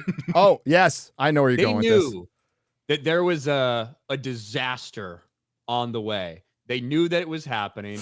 They knew, like, God is all seen. He knew that there was going to be a lot of people potentially that would have died if they would have been in the theater to watch Captain America Brave New World. So Kevin Feige went on this journey. He went on this journey, started 6 years ago to destroy the MCU so that when this theater fell apart, no one would be watching because the movie's a massive pile of shit. Hey, this movie literally saved lives, Ryan. Yeah. Unlike the Eternals. Yes. Yeah. A theater. What? What state was this in? I think it's in Washington. Washington. Washington. A ceiling collapsed in a showing of Captain African American, and there were thankfully only 2 people in the theater, and nobody was hurt. It does look like though Anthony Mackie went around touring to introduce the movie and then just went through the. Are you just now hearing about this for the first time, Gary? No, I heard about it. Okay, this is fantastic. Yeah. Like, it's the safest place you can be, apparently. Or the safest place. It's the safest place you can have your roof fall in a Marvel Cinematic Universe film because nobody's going to be there. So, thank God that wasn't Wicked, right, Jeremy? Yeah, I know. Oh my God. But yes, God has a sense of humor. That's pretty much Marvel summed up right there. A caved-in theater that's empty. I kind of want to know though, because presumably the cinema would have asked them, "Do you want to go in another screen or just get a refund?" I just want to know their answer. Whether they waited around to say, "Oh, I still like to see the other half." I really hope it was at a point where like Red Hulk had just jumped and was about to smash into something, like one of those 4D theater places. Yeah, like that shot where he's jumping off of the White House. He's like, "Gah!" and then crash. Those 2 people got a really good experience. I feel like the theater might have been self-aware and just wanted to kill itself instead of finishing the movie. You know what? We're done. Full Canadian healthcare because of Captain America: Brave New World. That's right. Well, just like Nick's camera tried to do. That's right. Hey, is this a bad time to transition to Gene Hackman? A legend, absolute fucking legend, one of the greatest actors of our time, of our generation, been in so many great movies. Passed away at he's 95, lived a good long life. He was in New Mexico, but he passed away with his wife and his dog. Yeah. And it's I don't know. They said we get a lot of stuff from the New York Post, which is the citadel of journalism, right, and truth. So we should just believe everything they say. But according to them, there was a door ajar. They had been there a couple weeks. People are talking about mummification, like Gene Hackman, like removed his wife's organs and put her in a sarcophagus after wrapping her around in tape. That's not the case. Like the hands and feet were mummified because they were there for a couple of weeks, which is all really sad. Like, and this is breaking number 1 just tweeted out. Breaking: Gene Hackman and his wife tested negative for carbon monoxide poisoning. Okay. And because I know that was already reported, but I think that they've gotten further into it now. So they've tested. So the cause of death is still unknown. Sheriff says that's from the AP. So that just came through. Yeah. So much of this is just bizarre and it's weird. Really weird, man. Like I don't know if you guys saw the picture from Gene Hackman of him like a few years ago, and it was shocking because like because we haven't seen him in so long, and so it was just kind of jarring because we all know him from Superman, and I mean I love Crimson Tide. I think Crimson Tide, Denzel Washington and Gene Hackman. Going toe to toe is some of the best acting you will ever see. And for some reason, Crimson Tide doesn't get mentioned in like these all-time great movies. Tony Scott, was the director, who's the better Scott in my opinion. Crimson Tide's fucking great. So it really is. Great movie. So again, we're so used to seeing that. So I saw that picture of him like a couple of years ago and just unrecognizable. But he was still kicking, 95. And this is just strange. This whole thing is weird. Somebody locked the dog in the bathroom and it died there. Yep. It could have locked itself, I suppose, too, but they don't have thumbs, Ryan. How are they going to do that? Okay, have you have a dog? Doors open room before, Chrissy? Yeah, my dog can open doors. I can see the dog open the door. Locking the door is a little bit crazy. Yeah. The door's cracked open. They can open it and it closes behind them, and then they're trapped in there. But if it was locked. My dumb fucking dog used to do that all the time and then dig the carpet because she was scared because she was locked in there. She didn't die though. That's good. We're still alive. And let her out. So. No, like to be honest, with the pills found next to her body and everything, sounds like he's probably just fucking old and died. And if the most suspicious part, maybe she fucking OD'd herself. Because couldn't go on or sad or whatever. The thing is, man, if I had 3 dogs, if I had 1 dog, I wouldn't kill myself. What about that dog? Yeah. So well, I maybe we'll never know, but they were there for a couple weeks, and Yeah, it's a bummer, but yeah, we lost a legend and his wife and a dog. And The dog. yeah. And he died a couple days after Michelle Trachtenberg from Buffy, Dawn from Buffy. So how did she die? We I don't- think she needed a liver transplant. We're never going to know because they're not doing the family's not doing an autopsy or anything. Yeah, it could have been incompatibility with the liver, potentially. So Why would you not do an autopsy? Well, if it's pretty definitive and they know the information, yeah, why then go you don't into need it? to. Yeah. why go through it? And then make it all public and everybody talk about it. Yeah, it's just really sad. It's such a Or young. did you know she had this in her person. system? Yeah, Especially if it's potential self-harm, like you wouldn't want any of that stuff getting out. Oh, Yeah. wow. really unfortunate. Yeah. And then, like, there's a lot of, having gone through this myself recently, there's a lot of really horrible phone calls you got to go through, like, especially when it comes to organ donation. Holy shit. Like who wants this organ? Who wants that organ? You got to go through all this stuff, and it's brutal. It's fucking brutal. But I saw Nicholas Brendan, who was also in Buffy. He was live on Facebook. I won't even show the video. I told Mahler about it. He looked wasted. He was live and I couldn't understand a thing he was saying. So, these poor young actors in Hollywood, man, they and I don't know, Michelle Trachtenberg could have just had health problems. That I have no idea, but we've seen like the meat grinder they go through, and it's fucking sad. It's a cultural problem that doesn't look like they're solving anytime soon. I had a huge crush on Michelle Trachtenberg after Eurotrip. Eurotrip. Yeah, she was great in that. Yep. All right. Yeah, this was shocking for a lot of people. And she's for sure. 39. She was 39. Yeah. Wow. Very young. Only 3 years older than me. Yeah. It's actually my exact age. I mean, I'm not on the birthday, but the year. And so I was like, oh, yeah, 39. Wait, you're only 39? I'm 39. Wow. Wow. Why is that surprising? I was like Kevin Hart. I could have sworn you were Because they were like, damn, Chad, Are you saying great for 45. I have an air of wisdom about me that I just, you like the you're answer older. That's like, I love it when people are like, Nick, you look pretty good for 50. I'm like, thanks, Dick. I'm 45. Shad, you just talk so eloquently. I assume you were from a bygone era. You're very wise. You look fucking old. It's all the kids. It's the accent. I got the gray in the beard kind of, Yeah, Yeah, and you the were fact that I weathered. assume you have like a million fucking children, so. He's lived Hey, it's a not life. his He saw fault she the- couldn't keep her hands off him. He's got leather bound. He's Mormon, so. At the same time, like I said, and me, I'm 56 years old. Damn.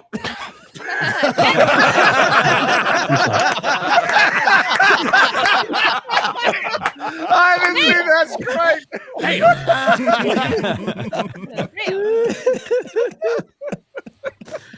Oh man. Pull up that Ricky Gervais clip. Hey, Garrett. just because Oh, we were yeah, talking yeah. about it earlier, I feel like I should update everybody. Zelensky is trying to come back to the White House. He is. Oh, he's knocking on the And door. Trump won't let him.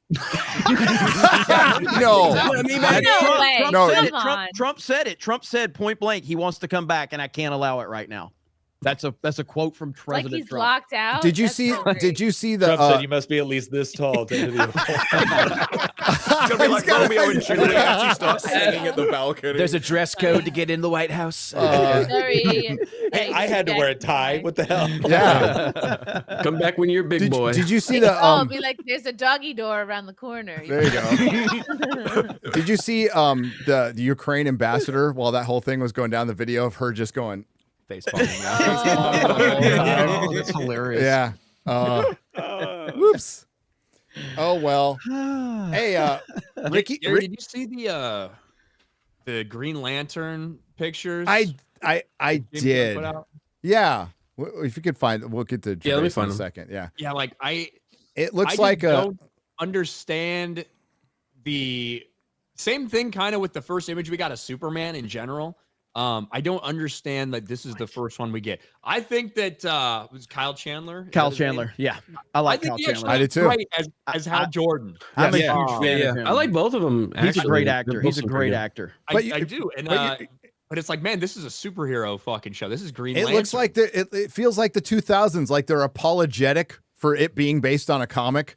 So you have to like focus in on his right. You have to zoom in on his right hand to see his green ring. But yes, that is Jon Stewart and Hal Jordan. And good casting. Good casting. Yeah, good no casting. problem. Is that guy the guy from Rebel Ridge? Yes. Yeah. Oh, he was great in Rebel Ridge, man. It looks like they're doing a fucking Netflix race swap. It does. Buddy comedy, yeah. Carry on my Get in the car. We have work to do. If you look at this, it doesn't scream galactic superhero. You know? It really does look like Supernatural Netflix. It does. It really does. I just don't get why this is the first shot we get. Yeah. I actually think that both of them, like I think both of them could pull it off really well. But man, this is the first shot we get of a Green Lantern series. This is the weirdest episode of Highway to Heaven I've ever seen. Right? This looks like the new Brokeback Mountain. It doesn't. By the way, everyone that laughed at that joke dated themselves horribly. Just saying. Oh yeah, I see all this. Not Chad. He's young. Hey, Chad is a young, vibrant man. Vibrant man. Youngest, most vibrant man I know.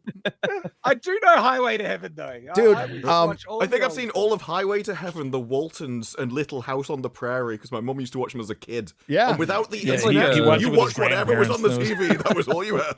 Whatever, Disparu. I lived on a little house in the prairie.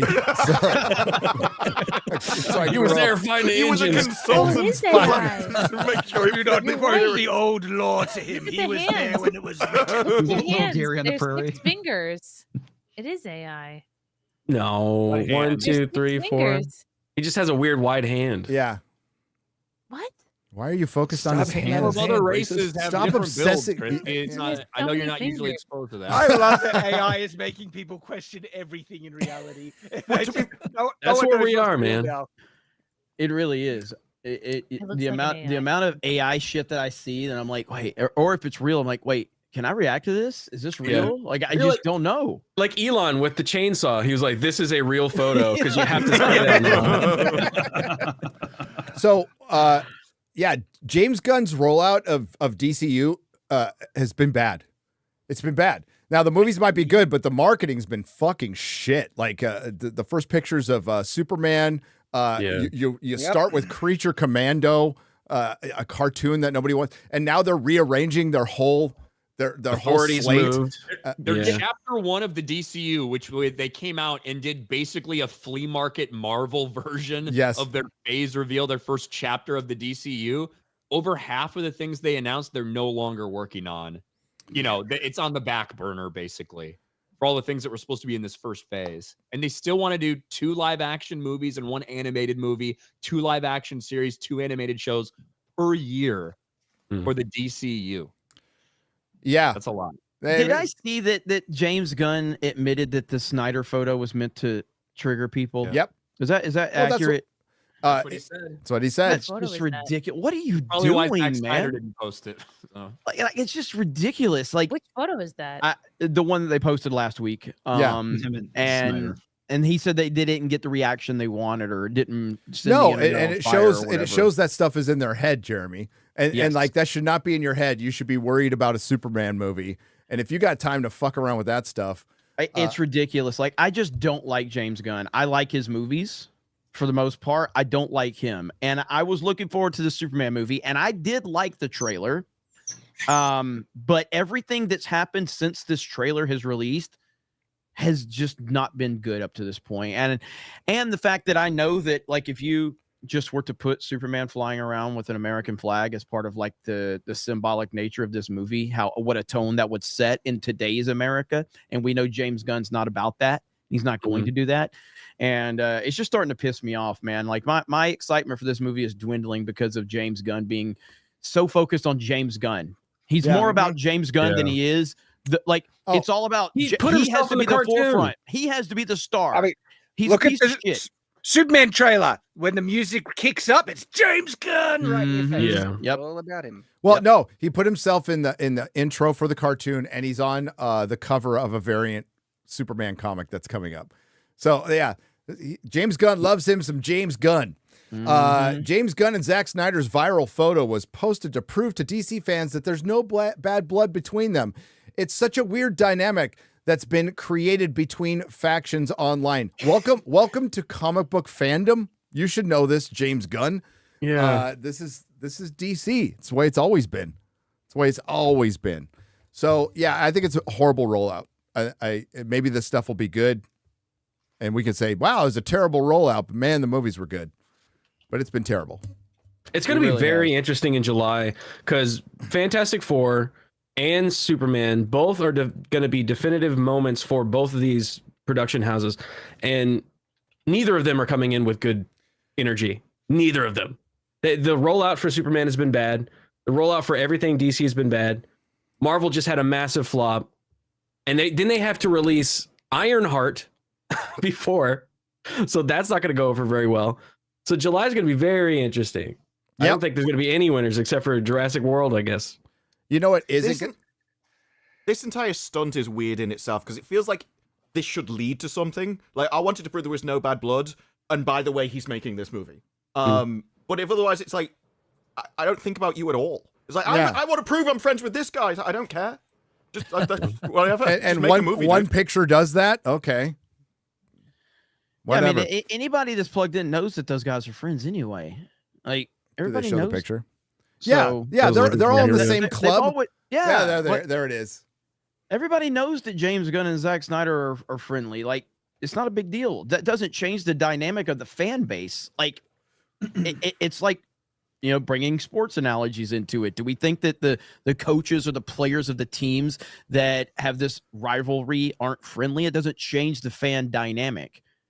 It just doesn't. So I don't know. And most fans knew that. I mean, like I said, Zack Snyder did the zombie movie. Especially Dawn of the Dead. And James Gunn wrote it. And I like that movie. Go ahead, Ryan. One of the other things that went into this was posted right after they announced that the following in a couple days they were doing this big DCU press conference to talk about current status, state of things, announce new projects, stuff like that. And then he posted this picture. He knew what he was fucking doing.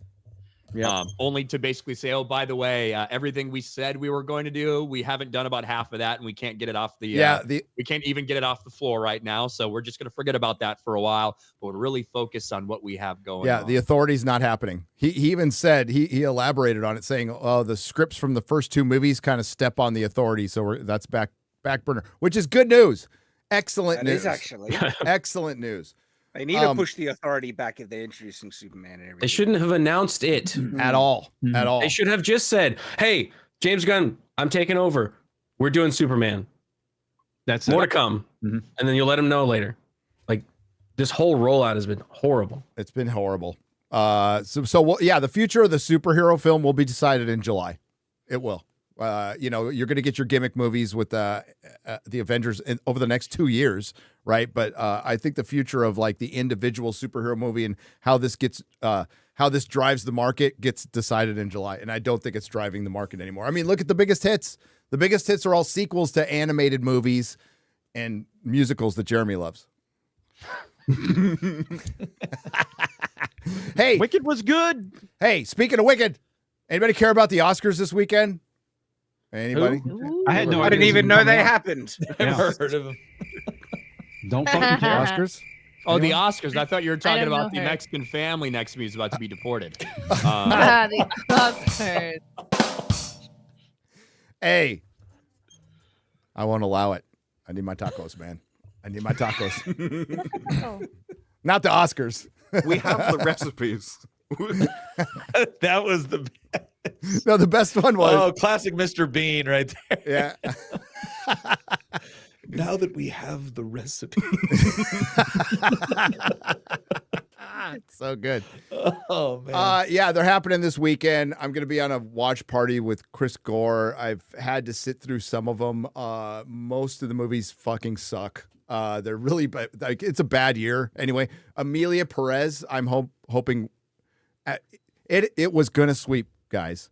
Amelia Perez was going to sweep, but then maybe even Hollywood decided that like maybe we've gone too far with this one, and they released a bunch of old tweets from Gascon is his last name. Carlos Sofia Gascon. Yeah, the dude who's nominated for best actress. Yeah, Carlos.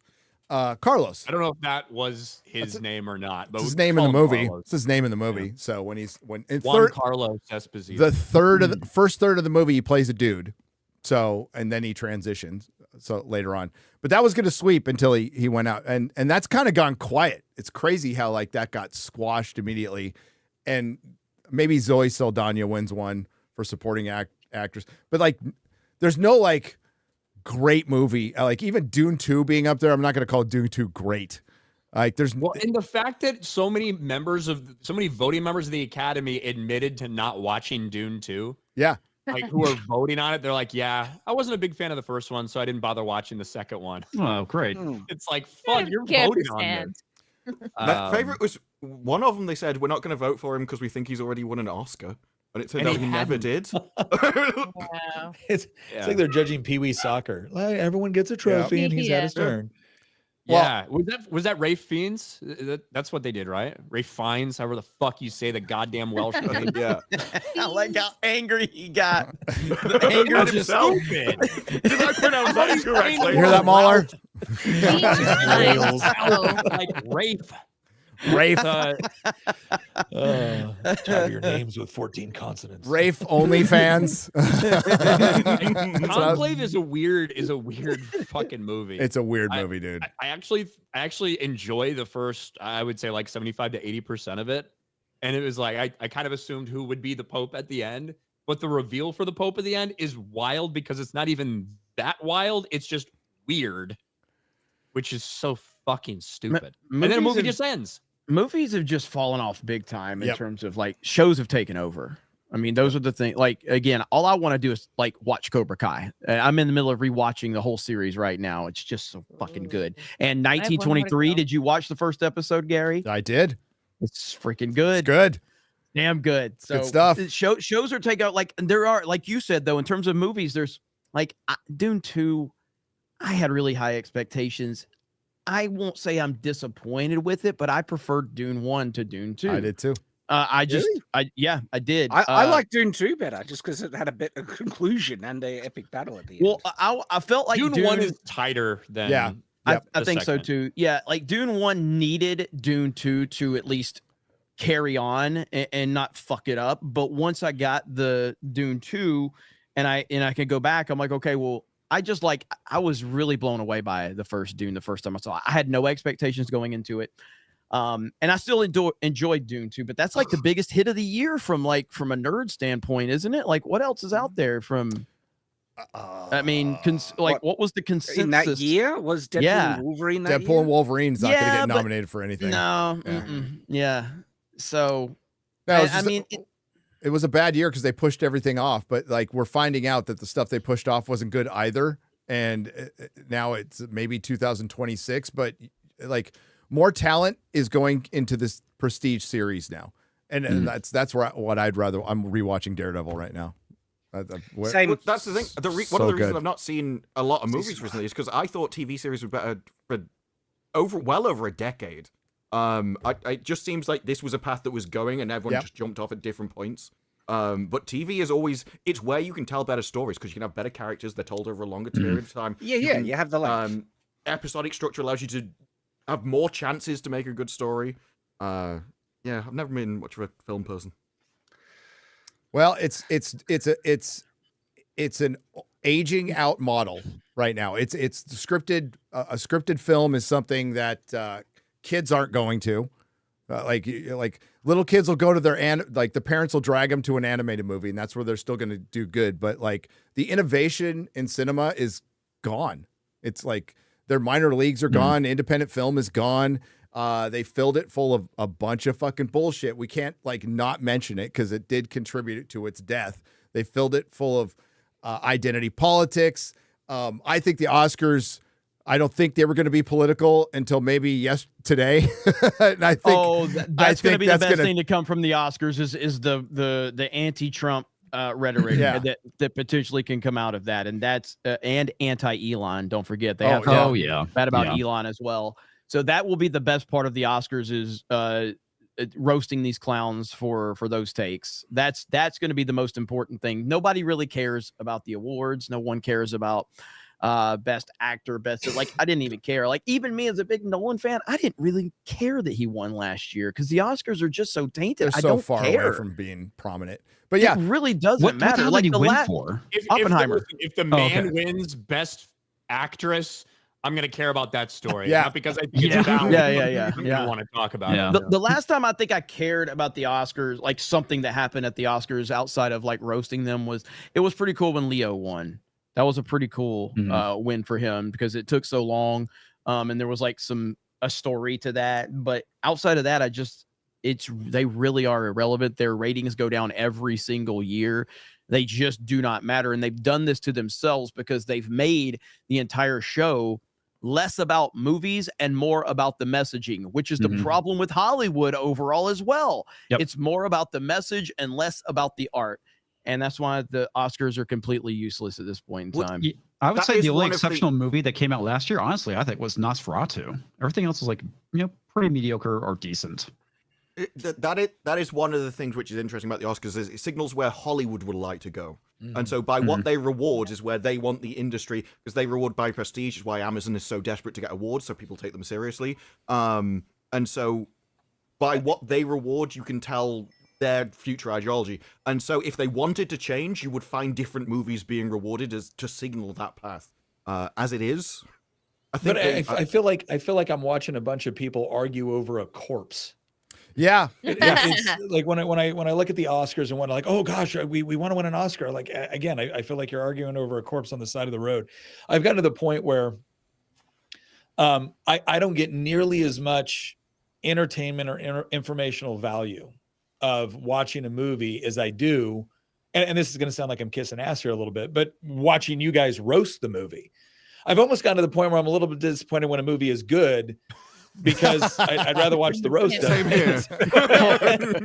But we know that that's not just, you're not complimenting us as much as you're disrespecting them, which we appreciate. Yes. Okay, because that's really. But it is true. I remember the first time was probably, gosh, it had to be like 3 or 4 years ago now, and I came across like one of Critical Drinkers, videos on what they had done to Star Wars.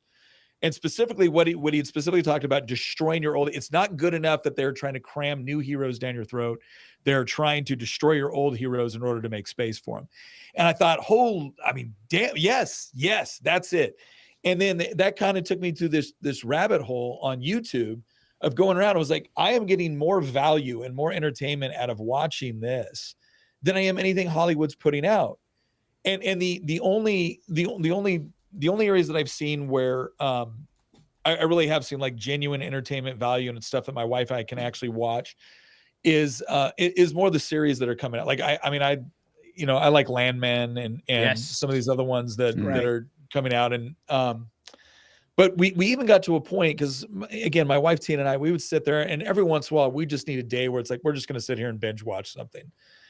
And what would inevitably happen is we'd get like first episode, we're like, oh, it's pretty good. Second episode, we're starting to get invested in characters. Third episode, the message. I'm like, screw this. Like, I'm done. I'm done. And it got me to the point where I didn't even want to start. I didn't want to start because I knew I was going to be cheated on episode 3. Right? Yep. And so, yeah, if anything else, I mean, thank God they've created a whole nother industry. And like I said, it really has gotten to a point where I'm almost a little bit disappointed when they make something that I know is not as roastable as I would otherwise like it to be. They'll always make something roastable. Something could be is just passable, right? Like the worst thing something could be is just like super mid and passable. Because if it's bad, we can fucking roast it, make fun of it. If it's great, we can praise it and like talk about it and all this stuff. If something's just the most average of average, you're like, it's all right, I guess. Yeah. A great example is, could you name the last 5 Best Picture winners at the Oscars? No. Probably not. Oppenheimer. Hey, I'd say that's like might be the one that most people. Coda. Parasite. Coda, but not many people have heard about that one. Schindler's List. I got that one. I get that one, Gary. Sorry. Yeah, I don't remember. It's about deaf people, okay? What'd you say? What? Huh? You don't. Oh, yeah. Every time my wife's like, "You never listen to me," I go, "What?" That's what you got to answer every time. It's training. It's wife training. Little We got the advice. closed captions on for this one. I hope so. I hope so. I watched The Cleaner with Daisy Ridley. Oh, it was God bless amazing. you, man. Is that I out? still need to see that. That Oh came out my last gosh. week. It Like, is. if you don't want a mid-movie, watch that. It's pissing hilarious. It's so Is it funny. about a maid? No, it it hits is. every single meme you could possibly. It hope is the for. comedy of the year. So Nick, it is Die Hard with the girl from Star Wars, Daisy Ridley, giant head, kind of cute, but not cute enough to be a leading actress. She's like a sitcom actress that they want to make an action star. Drinker did a review of it, and he's not wrong. So it's supposed to be Die Hard. She's fighting climate change terrorists, but the film has a hard time grappling with like. The climate change terrorists are kind of right. That's how the film approaches it, and they're killing director people. Said that. Yes, He said Greta the thing that Yes. attracted him to the movie is that the bad guys are the good guys. Nick, they wow. unironically invoke Greta. They're all like, "We never listened to the Gretas of the world, and now we're in this situation." It's like, Oh, Oh my! I was laughing my ass South off. Park with them all rolling down their Yes. windows, going, "We didn't listen." Well, imagine the movie, because now the bad guys are essentially kidnapping. Well, the bad guys are the good guys, so they're kidnapping the bad guys to make them to reveal how evil they are, and Yes. she's trying to stop them, which makes the hero of the movie the villain. And you're just like, I can't stand you because you can't act, your brother's really annoying, and you're trying to stop the heroes of the movie do what's best for the world, and so you end up with like a story told from the evil point of view. It's bizarre. Yeah, so like Joanna, What's it called again? It's called The Cleaner. So she's a Cleaner, window cleaner, but she's also ex-Special Forces elite course, that's- who and beat that's out a right. man who's We all trying. were before I was an SF. I was a window cleaner. It's actually where we recruit from. Yeah, There's a ton of 120 It's one of those pound movies where women who are former special forces who are now cleaning windows. They just No, dime a she- dozen. she out. And quit. her brother's Yeah. autistic, right? her brother's trying to save her autistic brother, which is like all kinds of offensive. I don't get offended by shit, so I don't care. But like, Well, they just make him it's- thick, not autistic. They make him a retard. Like, so, but no, she quits the Special Forces because she beat out a man. Remember this, Disparu? She beat out a man, and she knew that guy was going to get her in trouble because they got in a fight or something. So she quit. Because Hey, women if I could tell you the 120-pound soaking women that you should just beat the piss out of us in like the Special Forces qualification course. I mean, it was embarrassing. It was embarrassing. Yeah. But thankfully we had the patriarchy. So we could Yeah. just, Well, you know. the script kind of comes off as it was Nice probably try. a dude, but they end up, gender swapping the character because UK. Well, they can't even decide what it's meant for because Daisy Ridley has said this is a love letter to Die Hard. The director has gone, I Okay. don't really think it's Die Hard. And it's essentially Die Hard from a mirror universe if it was just the feminist universe. And it's Yeah. every single tick box you could it's possibly hope for. DEI I mean, hard. it's not even a Christmas movie. No. This sounds amazing. God. It sounds like the Die most Hard. Hollywood movie ever made at the moment. It's terrible. Yeah. No, the main villain is just over the top mustache twirling. Oh, look, I'm a lunatic, but I want you to know it. It's like utterly the best guy. Oh, the no best wonder villain Homeboy's in it. Yeah, is that in the guy's- movie for 5 minutes, and they replace him with somebody worse. It's Sanji from One Piece. That's who they replace him with. And this is the director of Casino Royale did this. I mean, So Yeah. this Golden is Eye. Daisy Ridley was hard to believe being a Jedi with magical powers to help her fight. Now we're just supposed to believe that she's this ex-special forces super soldier. Like, It gets worse than that. You've just seen all the bomb vests that they put on people. Multiple times throughout the movie, they go, by the way, you're all going to die. We want to blow up this entire building. We want that to happen. Daisy and so a Ridley. guy goes, I'm not going to do what you say. And they just point a gun at him. He's like, okay, I will. Like, you can't threaten somebody with death that you said they're going to blow up anyway. Like, they just charge you. But it's hilarious. It's a hilariously bad movie. So if you want, it's only an hour and a half. You want to have a good laugh. It'll be on a streaming service soon. Dude, the clips are I'll just watch Production you guys gave her the use it, worst right? boy haircut too. She is not a movie star, and this, I mean, like even Lucasfilm should fire her for this. Like, My no. one, okay, so the one saving grace for Ridley with me was I felt like she was the only person in the Lucas Star Wars world that wasn't just eager to get in front of a camera and trash the fans. No, she didn't. That was it. I'll give her that. She gets nothing else. But I don't think she's the cause of why this movie is bad. Yeah, she was it was from her production company. It's her production company. She is the direct cause. Really? Even as a character, Nice try to help her. She is. So you're saying like if they had put somebody else in the role, like I don't know, Viola Davis, it would have Sydney worked out. I can't wait for I G20. can't stand Clive Owen Well, either. it worked for the Woman King. Yeah. I mean, No, Clive Owen is the best thing about the movie. And he's dead in Oh, 5 that's minutes. like I remember what was that movie Clive Owen was in where it was like this anti-gun movie and he's killing everyone with carrots. Oh, Yeah. shoot him up. Shoot him up. Yeah, it was like I the like shoot 'em up. But they're so over the top. I loved it. He kills the guy with a carrot. It's fucking great. Paul That movie Giamatti, knew. right? Paul Giamatti's in that. Yeah, he's in Giamatti's in it. Yeah, it was very anti-gun for being It's a a gun fucking film. awful movie, but yeah. Well, it knew it was an awful movie. This is the thing. It was just so over the top. It didn't care. It wasn't trying to be serious. But this yeah, this I is like It has it. Monica Bellucci in it. She's fucking hot. this is all kinds of bad, but in the that best, was in her like a role in Madam that Web was way. super weird too, though. It was. It was just a weird movie. She looks like Elliot Page. She kind of does. She kind of does. She does. They butched her up. Is the movie? Is it just a bad movie? Does it Yeah. have like? No, is it's- it because of the message, or is it just a bad movie? Yes. Both. Yes. Yeah, Okay. both. Yes. 'Cause I like just bad movies, but when, Okay. when the message, it's like it's hard to enjoy. Oh no, when no, they no! The push that message bull- makes this one funny because It it's makes so it over the top. hilarious. It's every So stereotype. think- if you wanted a parody, it would be this. Yeah. Okay. It's like Okay. it's almost like South Park produced this. Like after you've just seen her dangling, what she does after that is she goes around the building, a bomb goes off, and she just punches her way through a plate glass window. She And spends you're like, what? she spends half the movie hanging outside of a building doing nothing. Like over half of the movie. And then she So finally she's gets a in. federal employee. Yes.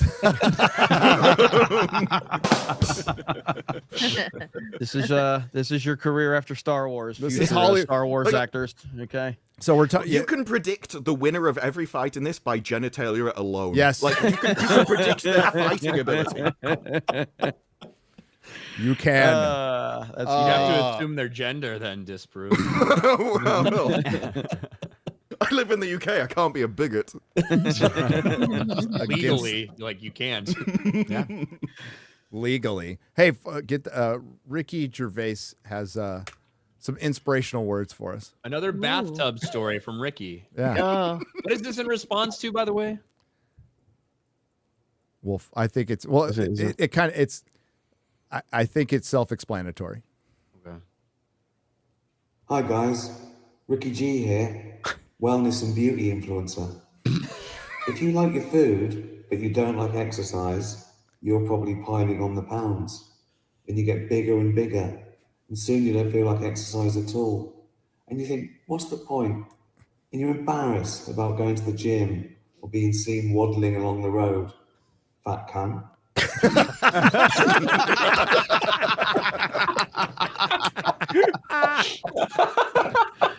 Interview with a vampire. I love that the whole purpose of that was just call people fat. Yes. RFK should hire him. Yeah. Get on the board. Maha, right there. That's your Maha ad right there. Make America healthy again, you fat cunt. Oh, dude. I love that guy. He's great. He's so great. fun. Oh, I think we should get to soups. Don't you? Soups. We burned through our topics today. Wow, that's crazy. We've got one more for Rumble. We do. Oh. Post The credit last scenes. topic is Nick's arms. CGI. CGI guns. Just like in Just just like like a Lady female Thor. Thor. Yeah, just like female Yeah. Thor. Just like female Thor. Yeah, our subject for Rumble is it's not really spicy at all. It's an old art. Well, it's not that old. Couple months. That's a great way to keep people invested in the Oh, show. yeah. Garrett. Oh, yeah. And by the way, if This you tune in sucks. for an hour of us talking through super Well, chats, okay. you're gonna get to something that's not very interesting. No, I said That is quite spicy. old. I said we're not going to talk about. This is what you paid for. We're not going to talk about gay black rappers. Maybe. Yeah. There's always hope. There's always hope. Talking about the Conway. Oh, didn't Diddy get more charges against him? So he's never going to see the light of day. I don't know. That's what I saw on You'll Twitter. have to tune in for the Rumble hour to find out. Yeah. Gay black rappers. we could look it up by then. Noons is gifted 50 Nerdrotic memberships for $250. Thank you very much, Noons. Thank you, lady. Well, before we get into Roland the Wretched's 4 parts here, the tome. Thank you very much, Roland. We love you, despite your wax balls. How you doing, Jeremy? I'm good. I got about 15 minutes. So Okay, cool. How you doing, Nick? You doing good? Yeah, I'm good. I'm good. My camera stops shutting off. That's all right. I had to go through that. Yeah. I had to put a piece of tape over mine. So mine kept overheating and shutting off. And it's because the view screen was coming on. And the only way to turn it off is to cover the view screen on the back. So I just put a little piece of tape on my fucking $2,000 camera. And it's fine. Oh, I just strap a fan to mine. That's why mine stopped overheating. I just started using my webcam again. I just started using my cheap ass webcam because my Canon just kept fucking up, especially with StreamYards. Holy shit. Oh, dude, yeah, I went through a whole season of it just fucking up all the time. So I just stopped. I was like going back to the webcam. Screw it. Yeah, I have my $150 Logitech. Yep. Highly organized. Highly organized. Okay. That's right. I keep putting water on mine to cool it down. It's just it's a little spray bottle. Electronics love water. Yeah. Cat, camera. It works in every other situation. Right? It works on cats. Wife, not so much. What I've learned is the fancier spray bottle right after equipment- you tell her to calm down. I mean, that usually works. I don't understand. I've tried everything. Water bottle, calm down. Like it's... I've Are just you on learned your that period? the fancier equipment, the worse the performances on YouTube. Like, just get cheap shit, man. On StreamYard, dude. StreamYard Which is what we all That's what I, use. that's interestingly enough also what I tell my wife. I know he looks good, honey, but the fancier the equipment, the worse the performance. How you use it. That's how we all get by right there. That's right. So. Lower those expectations, babe. All right. Roland the Wretched, 4 parts for $100. Roland. So KKK is leaving Lucasfilms by the end of the year. He said films there, and I read it like a fucking Ron Fucking Burgundy. retard. Yep. End of the year. Fade in. Fade in. I was just gonna say. By the end of the year, again, I admit I fell for this one last year, but I will now believe it when I see it. And yes, you all have stayed in really changes nothing, and it won't get her out of testifying in the Carano lawsuit. Yeah, Gina Carano's lawsuit. I wonder how that's going. Wonder how that's going. Is she going to testify? Would she really? That'd be amazing. That would be great. Obviously, the She first gets thing you have to summoned, go right? through is discovery Yeah. and depositions and things like that. So She might give a I would deposition. imagine she'd be That'll involved be in great. at some point if it goes that far. Yep. A few weeks ago, Garrett compared a certain part of my body to a seal. Since then, my head has been memed onto a seal. I get meme seals of approval in quotes. And I was memed onto the seal in the mountain of the SB commercial. What's an SB commercial? I don't know. Gay Super Garrett Bowl? will be. Oh, maybe. Oh, the seal Super Bowl commercial. There was a Super Bowl a couple weeks ago. Yeah, I forgot about that. Yeah, I forgot about it. The most watched in history, in fact. Yeah, it was. Despite all the calls of boycotting, yeah. Yeah, it was like an Avatar movie. Everybody watched it. Nobody talked about it afterwards. Gay Garrett will be getting his comeuppance. After FNQ, go to Ian's channel for Fail Guard Friday. You get to watch Ian play his favorite game of all time, team up with his favorite character of all time, Tash, using the plethora of gamer words and probably giving me the gamer finger. Fun for all. Oh, yes. You'll get the Today's figure. read, Luke 6:28. Bless those who curse you. Pray for those who play Fail Guard. Hail FNQ, Fellowship, Chat, Mods, Little Baby Thor, R.I.P. Pizza Time Pizza, and Escondido. We miss you. No man buns are gay. I hope X-Ray Girl is still hugging Frost's beaver. Until next time, so long, gay boys. X-Ray. Yeah, welcome to our super chats, Nick. It's kind of a regular thing. Gucci coupons for $49.99. As a long-time listener of both FNT and making the argument, it's fantastic to see the collaboration. Also, special shout out to my fellow Indiana boy. Sorry, I said Indian boy. Indian boy. That's me. My little Indian boy, Ryan. Yeah. Same you have a tribe as lot of Elizabeth Warren. reservations about modern day entertainment. Always a gamble. It's always a gamble. Magnum Norris. What is happening? He's dying. I'm going through puberty again. It all comes back around. Yeah. Do it right this time. Magnum Norris for 50. There we go. Extra low now. I went to the hospital and had surgery on my colon to remove a cancerous tumor. That's hilarious. Why is everybody laughing? Stop, Gary. Gary. I can't say that one with a straight face. Just No. had asshole surgery to remove a cancerous tumor. That tumor was Kathleen Kennedy. The doctors gave her an applause and a free kidney on the way out. What the fuck, bro? The story of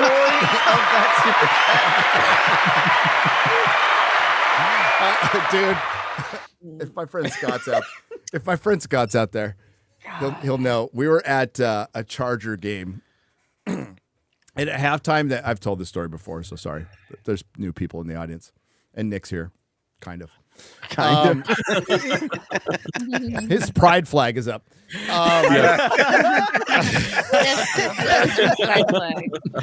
And they were doing Special Olympics at halftime.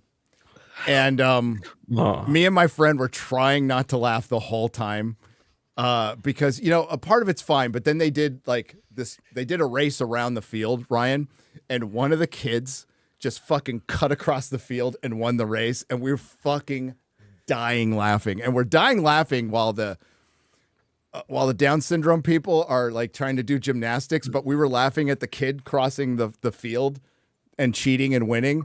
And everybody thought we were laughing at the Downs people.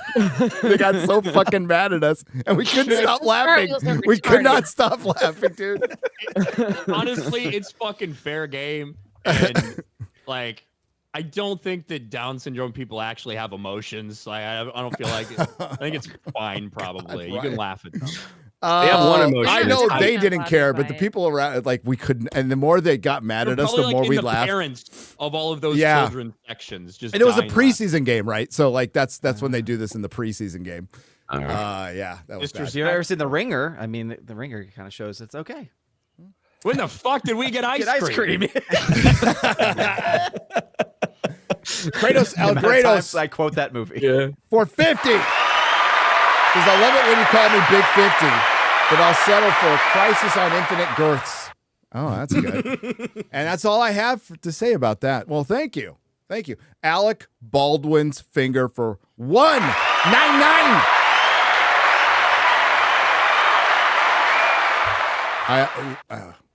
I know what trip you're going on, buddy, by the way, and I'll see you there. That's all I'll say about that. Listen, Alec Baldwin was on the contact list, but the finger has no association with him anymore.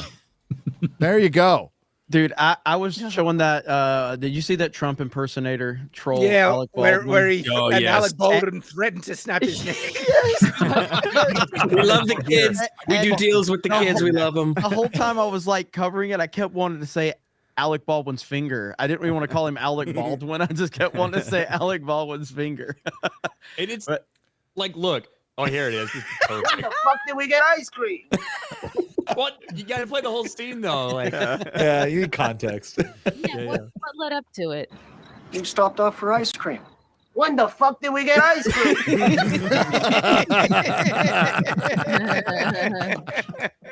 You scratched my CD, you know. Johnny Knoxville is dying laughing during that scene that they left in the movie because he couldn't hold it together. Well, Johnny Knoxville kept talking about how they roasted him daily. God. So were they trying to cover like that they hadn't gone for ice cream? Yeah, it was a story. They weren't actually out for ice cream, which is why the retarded person was when he heard that they went out and got ice cream, he was like, "What the fuck?" I believe that film was officially endorsed by the Special Olympics. Actually, yeah. Horror Amarada on the Streamlab side for 50. She's looking forward to seeing everyone in Vegas. It's going to be extra special for me this year, and everyone else gets back to meet Mama Amarada. Why are you doing this to me, Amarada? Come on. I got to go back to picking out a dress. Oh, yeah, because you're getting married. P.S. Sheep is taking commissions now. Get art for support our wedding. Hell yeah. We'll see. Yeah, Vegas is going to be, we got to find out where and everything. I got married in Vegas. It's worked out so far, so no complaints. It was cheap. Yours was the second one though, so that was you got to get that first one out of the way. You know, you get that first one out of the way sometimes. The second marriage ever in Las Vegas? Is that what you mean? That's probably what. Yeah. That's it. It was before there was a Vegas.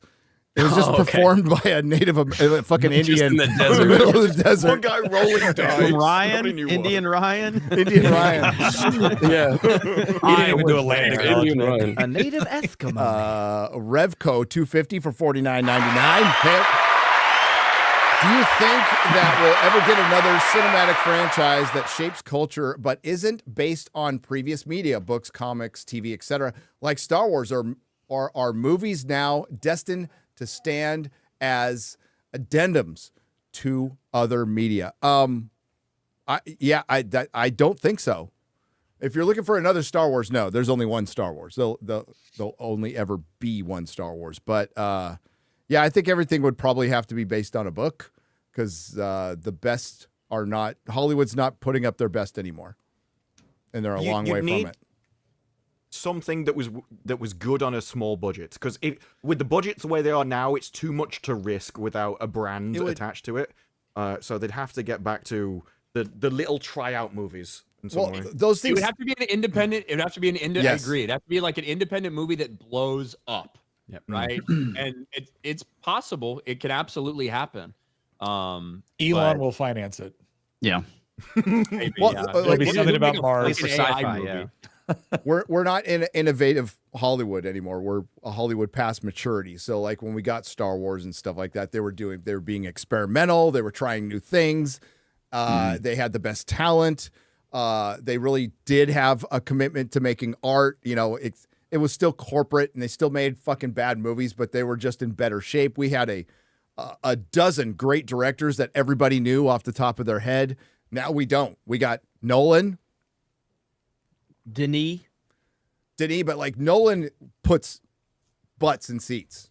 Denis does not put butt in seats. He seats. does Not to the same level, not to the No. same level for No, sure. No, But and Tarantino, you know, but is he retired? he's Those got are one like more the left. only yeah. ones. Those are like the only ones that really matter anymore. Yeah, it's an That's why- industry in decline at this point. And that's why what you're seeing, and I can't wait for more genres to find it, but with Terrifier 3, right, it showed like what you could do with the horror genre for very small budgets and not having to go through any major distributors, like creating your own distribution, in fact, working with the theaters one-on-one. If we can find, you know, similar creators that have that same, you know, spirit, basically, to do so with other types of movies, including sci-fi or fantasy, I mean, again, I think that the sky's the limit, really. Yep. The other issue that Well, the independent creators, like, because Gary, you and I were talking about this when I had you on, and we were talking about like, okay, is there anybody out there that could actually produce something? And the idea is that, okay, with a combination of AI and a variety of other things, right? And AI not writing it, but AI assisting and actually giving like scalability to somebody that, let's just say, is a small independent creator. They're going to have to start off with something where the dialogue is just so incredible that you could actually get somebody to invest for whatever else is required for like maybe your big epic scenes. But like what's the entry point into that in order to get somebody to invest in something that would be significant? And it was, well, it's going to have to start with the dialogue, which, by the way, would be great because everything else seems to want to try to get you in the seats with either explosions or CGI or whatever else. But there's nothing in there that is actually interesting. So I don't know. No, that it's the spectacle that Hollywood got. You know, we've talked about this with Game of Thrones or even with Daredevil, but especially with Game of Thrones. It wasn't the spectacle in the first 4 seasons at all. It was people talking in a room, and it was characters you cared about. And then when they got to a battle, it fucking mattered. Yeah. Like, you know, when you got to the Battle of the Blackwater, there's a whole season of lead up to that, and it mattered. Now it's just like giving you the dessert first. Some of the best, I'm rewatching Daredevil. Some of the best scenes are quiet moments with 2 people in a room talking to each other. That is so important. Sometimes yelling. Penguin. Sometimes yelling and breaking bones. Yeah, and Penguin's fucking great. I think the best scene in any superhero TV show or movie is Daredevil season 2 with the Punisher on top of the just that is so fucking good. Yep. It's magic. You're never gonna recreate that. But that entry point you're talking about is gonna Shad's gonna get a Woody now. Is gonna Twilight? Yes. No. You just see his camera slowly tilt back. Yeah. We all know he's AI. We all know he's not too old to get one, so he's doing good.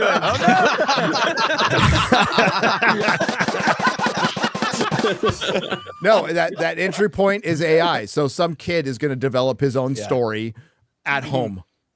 That's probably what's going to happen. At the moment, the cinemas and everything are dominated by Hollywood, and the issue is that you could get the dialogue and stuff, but it would come from a foreign country because they can still do dialogue really well. But their only really access is via streaming, and streaming's too siloed off to get the wide enough appeal. You get the odd thing like Squid Game, but most things everyone's in through their own little niche, so it has to be into the cinemas to get to being like the next Star Wars. Yeah. So I think the people are still around. They just don't have access to the mediums required to get that kind of interest. Hollywood's got plus it's competing. Like, we're watching older shit now. Like, you get bored, you just watch something old and just put it on the background. But as far as dialogue is concerned and good writing, what Disparu just mentioned, they're making everything for a global audience, which you can't do nuance. You know, as far as what we find funny, they will not in India. So that gets removed, and then it just destroys art.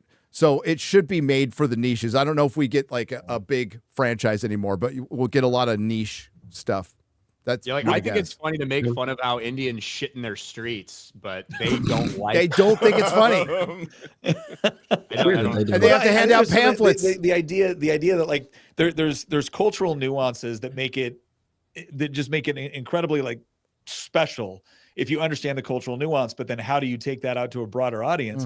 But the thing is that if you look at American cinema, if you look at like the cowboy genre and whatnot, okay, that was somewhat unique to the United States, but it became enormously popular all over the world.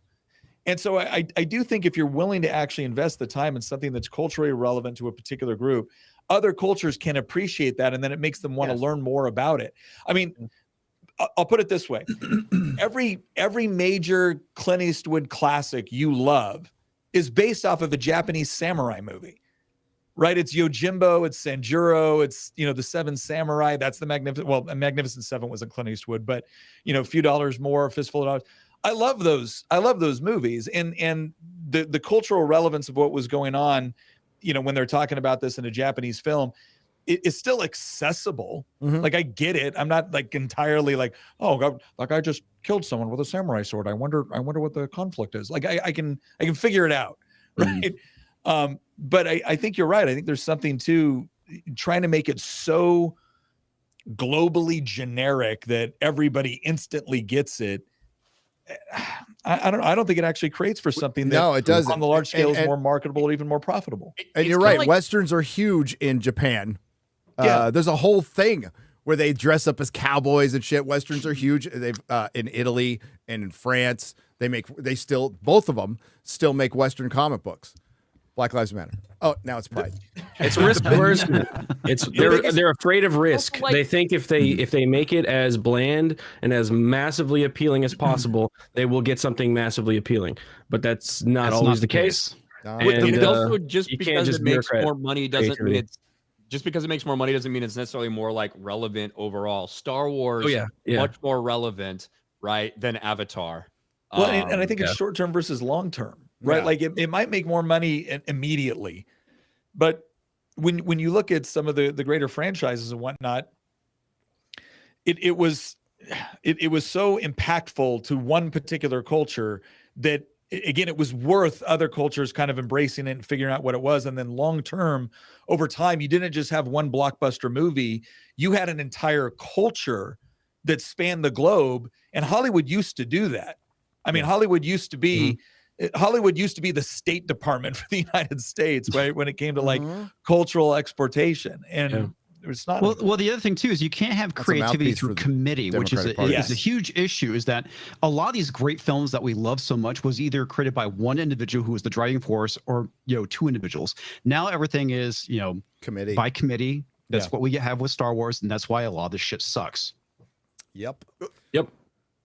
100%. I think a lot of it is simpler than that. You can get down into the minutiae of like who's in charge and the structure of how it's created. I think basically it doesn't appeal to people as humans.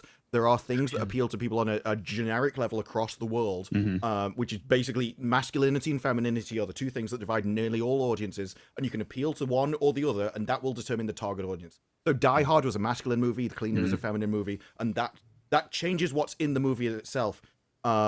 And what you have is Hollywood has changed who they're trying to appeal to, and the other countries haven't. So most of what I know as America comes from the movies, whereas now it's all anime, it's all Korean TV, and they will become the cultural force that takes over, or it will be China. It is a case of you're gonna have to pick whether it's massively important who controls the media that we create, as it will determine essentially the overarching cultural force of the world. Hollywood's attitude is that line from Serenity.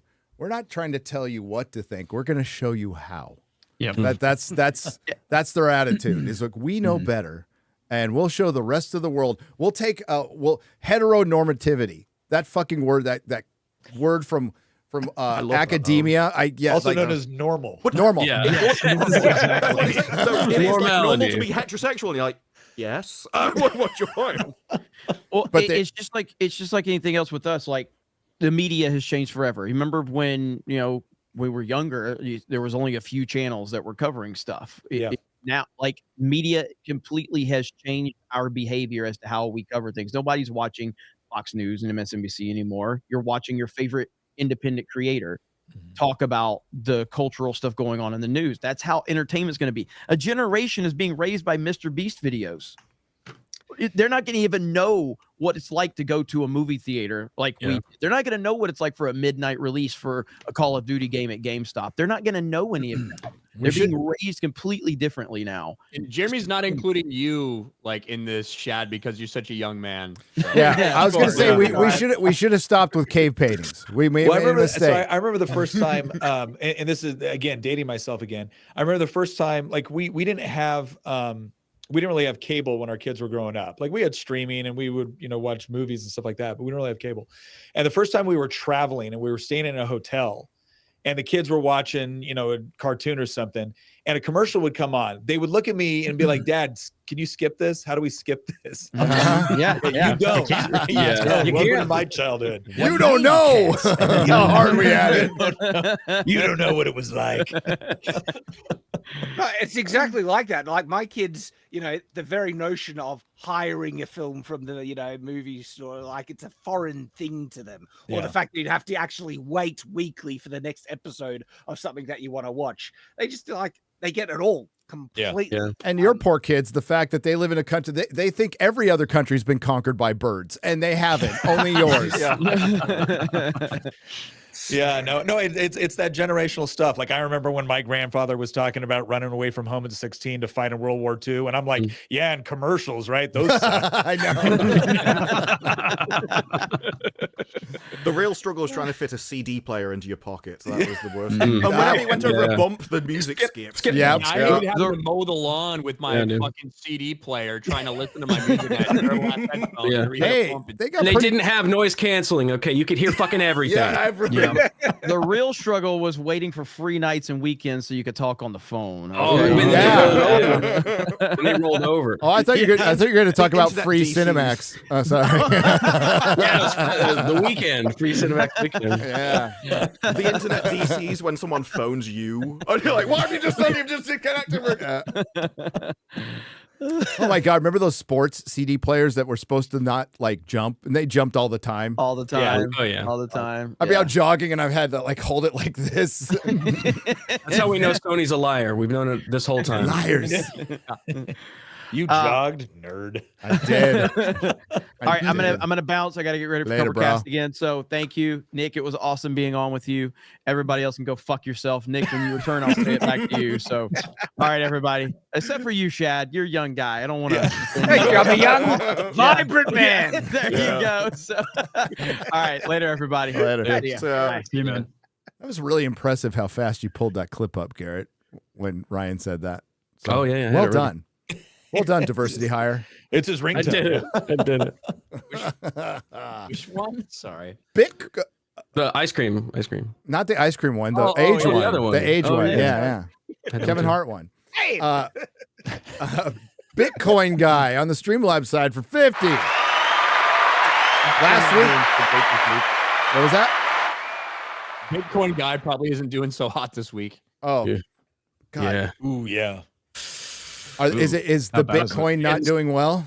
No. I think it's down I to mean, 85. Like these people have made a lot of fucking money over the past couple years, so they'll be all right. That'll be okay. If they sold. That's They'll kind go of back up I again. feel about. Well, it was up over 100K. That's And now crazy. I think it dipped down to 85. I don't know. Well, I mean, one point, like a couple of years ago, it was down like 35. So I mean, it's there's definitely a. higher. I mean, you look at the trend with Bitcoin. There's always this little dip, and then it always Those recovers. spikes, yeah. Always recovers.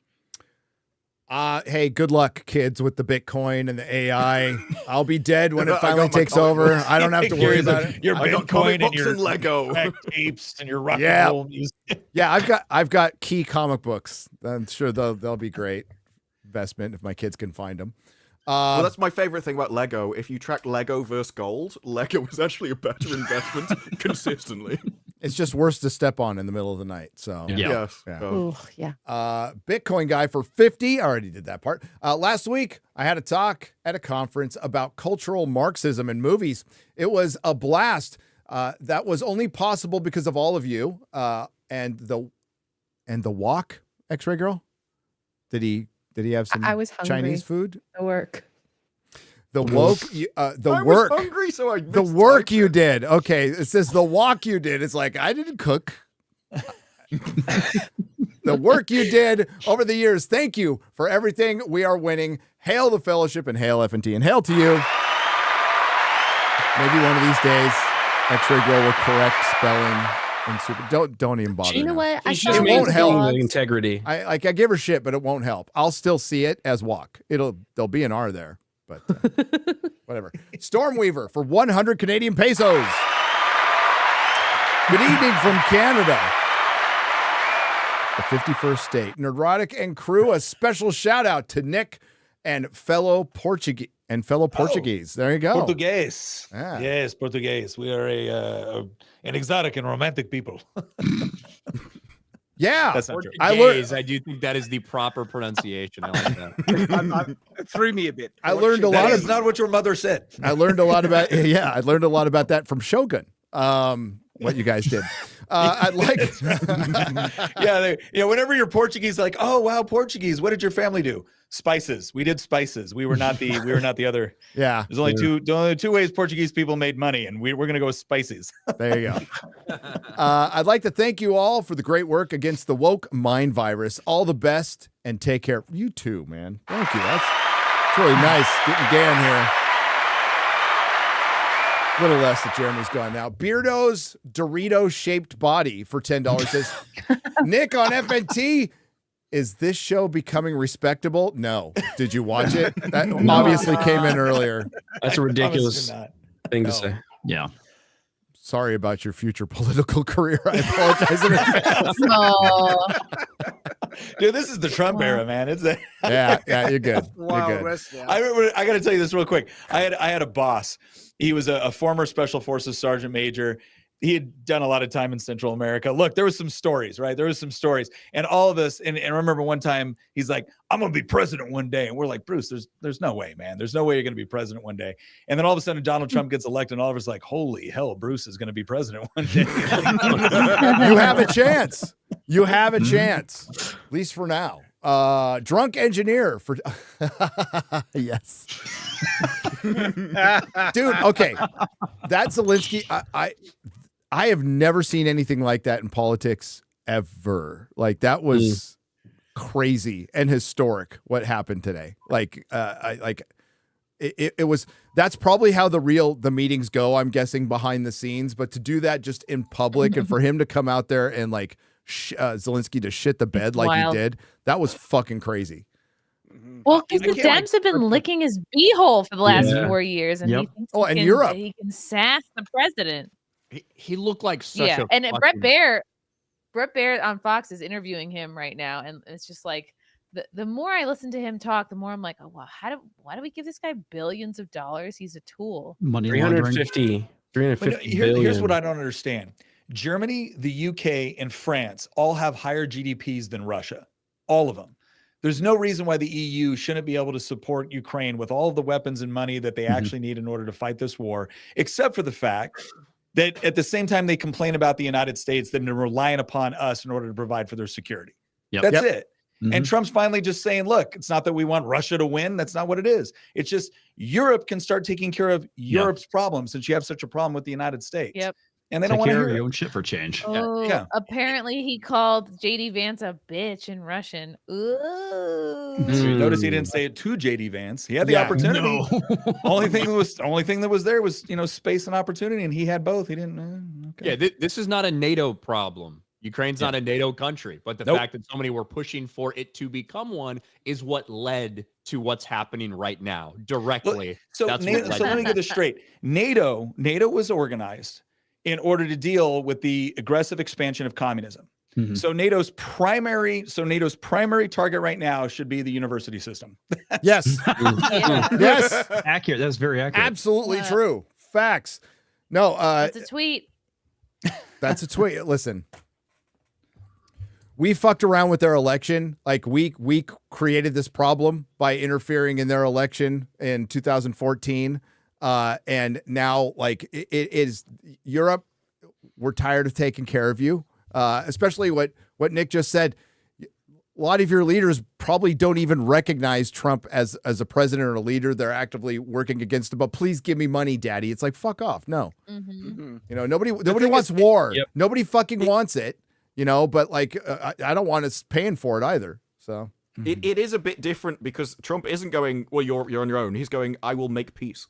Yeah. And then it's Europe going, no, you won't. That's an entirely different situation. He's not actually saying Europe, you're on your own. You're the ones feeling all threatened. You're the ones feeling all threatened by this, but you don't want peace. That's so weird. It was funny seeing David Lammy shake hands with Trump, knowing what David Lammy has said in the past was particularly weird from my point of view. Why would so many people want a forever war to continue, which is a money black hole where most of the money thrown into this thing just ends up disappearing and we don't know what happens to it? Money laundering. That's why. Military industrial complex. Drunk engineer for $2. Hey, Gary. Why did I say hey, Gary? Jeremy. Hey, Jeremy. Hey, Gary. Don't do drugs, kids. Find out that it's Gary really talks bad. about himself in the third personal. I know, right? It's like, God, Gary doesn't like that. Hey, Jeremy. Slodo fat. What is that? Is that some Geeks and Gamer lore or something? Maybe. Yeah, I think somebody called Beardo Slodo on a Mario Kart stream. Oh, I missed that one. New meme. Oh. It's not about his processing speed. It's about his Mario Kart prowess. So.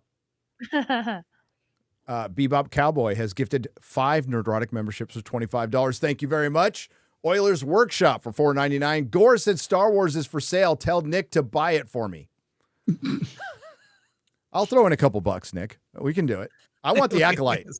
I want the Acolyte. Let Kathleen run it for another 5 years and we can get it on the cheap. Yeah, that's yeah. So Chris Gore said today on Film Threat that he heard from one of his buddies in the financial world, not in the Hollywood world, that Disney was shopping Star Wars for like 7 months. Now, he said that's one person who's told him. It's not a verified source. He's trying to find other people talking about that, so he's not saying it's news. I find it incredibly hard to believe that Disney would sell Star Wars at all. I think maybe license it. That would be like, but why? Because you have Lucasfilm. They can create their own stuff. You wouldn't need to license it. So I that's a tough one to believe. And I'm sure it's. And to follow up is they've been trying to sell it for 7 months and there's no buyers. So if Star Wars was for sale, which I don't believe, there's only 3 entertainment companies that are in the position to even buy it, which is Apple, Amazon, and Netflix. I think Amazon would have done it after seeing that they're willing to splash out $1 billion just to get the rights to make Bond. I think they would have paid anything to get Star Wars. I think Apple or Amazon would buy Star Wars if they had the chance. Did you see Apple's severance budget? $20 million an episode. What? Season 2. Yeah. Damn. I don't know how. How? It's just lights in an office. I have no idea. Bloomberg reported it. $200 million for the entire series, $20 million an episode. This is what has. Where the fuck is the money I could have going? screwed up that series for half. Yeah. Easily. Right? I just don't know how you spend the money. It's light in an empty office and occasionally stand outside a house. Yeah, that's the series. That's what has Hollywood like really freaked out, is because the big spenders are Amazon and Apple, and they aren't primarily entertainment companies. One's a mail order company and one makes cell phones. So they could just go, we don't want to do it anymore, and just cut it off at any point. And that's what they're genuinely worried about, because the legacy studios, Disney's the biggest one. Warner Brothers isn't in good shape. They're massively in debt. Paramount's massively in debt. And we're still waiting to see if they're going to be sold to Sundance. That has to go through all the bells and whistles with the government, and we don't know if that's going to happen. It's taken forever. I guess we find out in the middle of the summer. But those are, the class, and MGM is part of Amazon now. And old Hollywood is just gone, and it's going to be a side hustle for bigger companies. Well, also, industries evolve to fit the situation. So if there's 3 main players, they will set up the entire industry just to try and appeal to those 3. And if they all pull out at the same time, there is no backup plan. There is no backup plan. You can't adapt that quickly. If one of them ends up buying Star Wars, which, very unlikely, the only because I don't think they'd end up making anything good necessarily. No. But there is a chance that they would decanonize the Disney Star Wars properties made. And that would be, all right, just do it for that. That'd be great. Like, it's just, I don't know where Chris heard that from, and maybe it was some outrageous ask, right? Because Disney does have debt of their own, but as much damage has been done, simply the rights to distribute and stream and all these things, the core original George Lucas era Star Wars movies, is worth and market and make toys to them, and like that is worth an insane amount of money still. To this day. Absolutely. Disney underpaid in a big way for Star Wars at $4 billion. And so even if they never make, they'll probably lose more, obviously, in the next coming years with some of their new projects. But even if they never made another dime from anything new that they've made, simply having the rights to that shit, to having their theme parks, all these other things, I just don't see how they do it anytime soon. They would have to be in truly catastrophic, dire straits. And as bad as it's been for Disney lately, they still have the theme parks that are holding up this entertainment company. It's different from all the others, right? They can absorb a lot of these theatrical losses, streaming losses, because they have a multi-billion-dollar print money theme park industry. There's a chunk getting taken out of that right now, but still it's massive. Yep. No, I don't think they're for sale. You made a great point, Ryan, in either live stream or video or both. Star Wars would be worth more. It would be more valuable if they had not made a single fucking thing this entire time. Yeah. Yeah, it was a Kathleen Kennedy. It was when they were talking about the possible successors, and you have to give Kathleen Kennedy her roses or her flowers or whatever for what she's done. It's a tough thing to follow up in 13 years.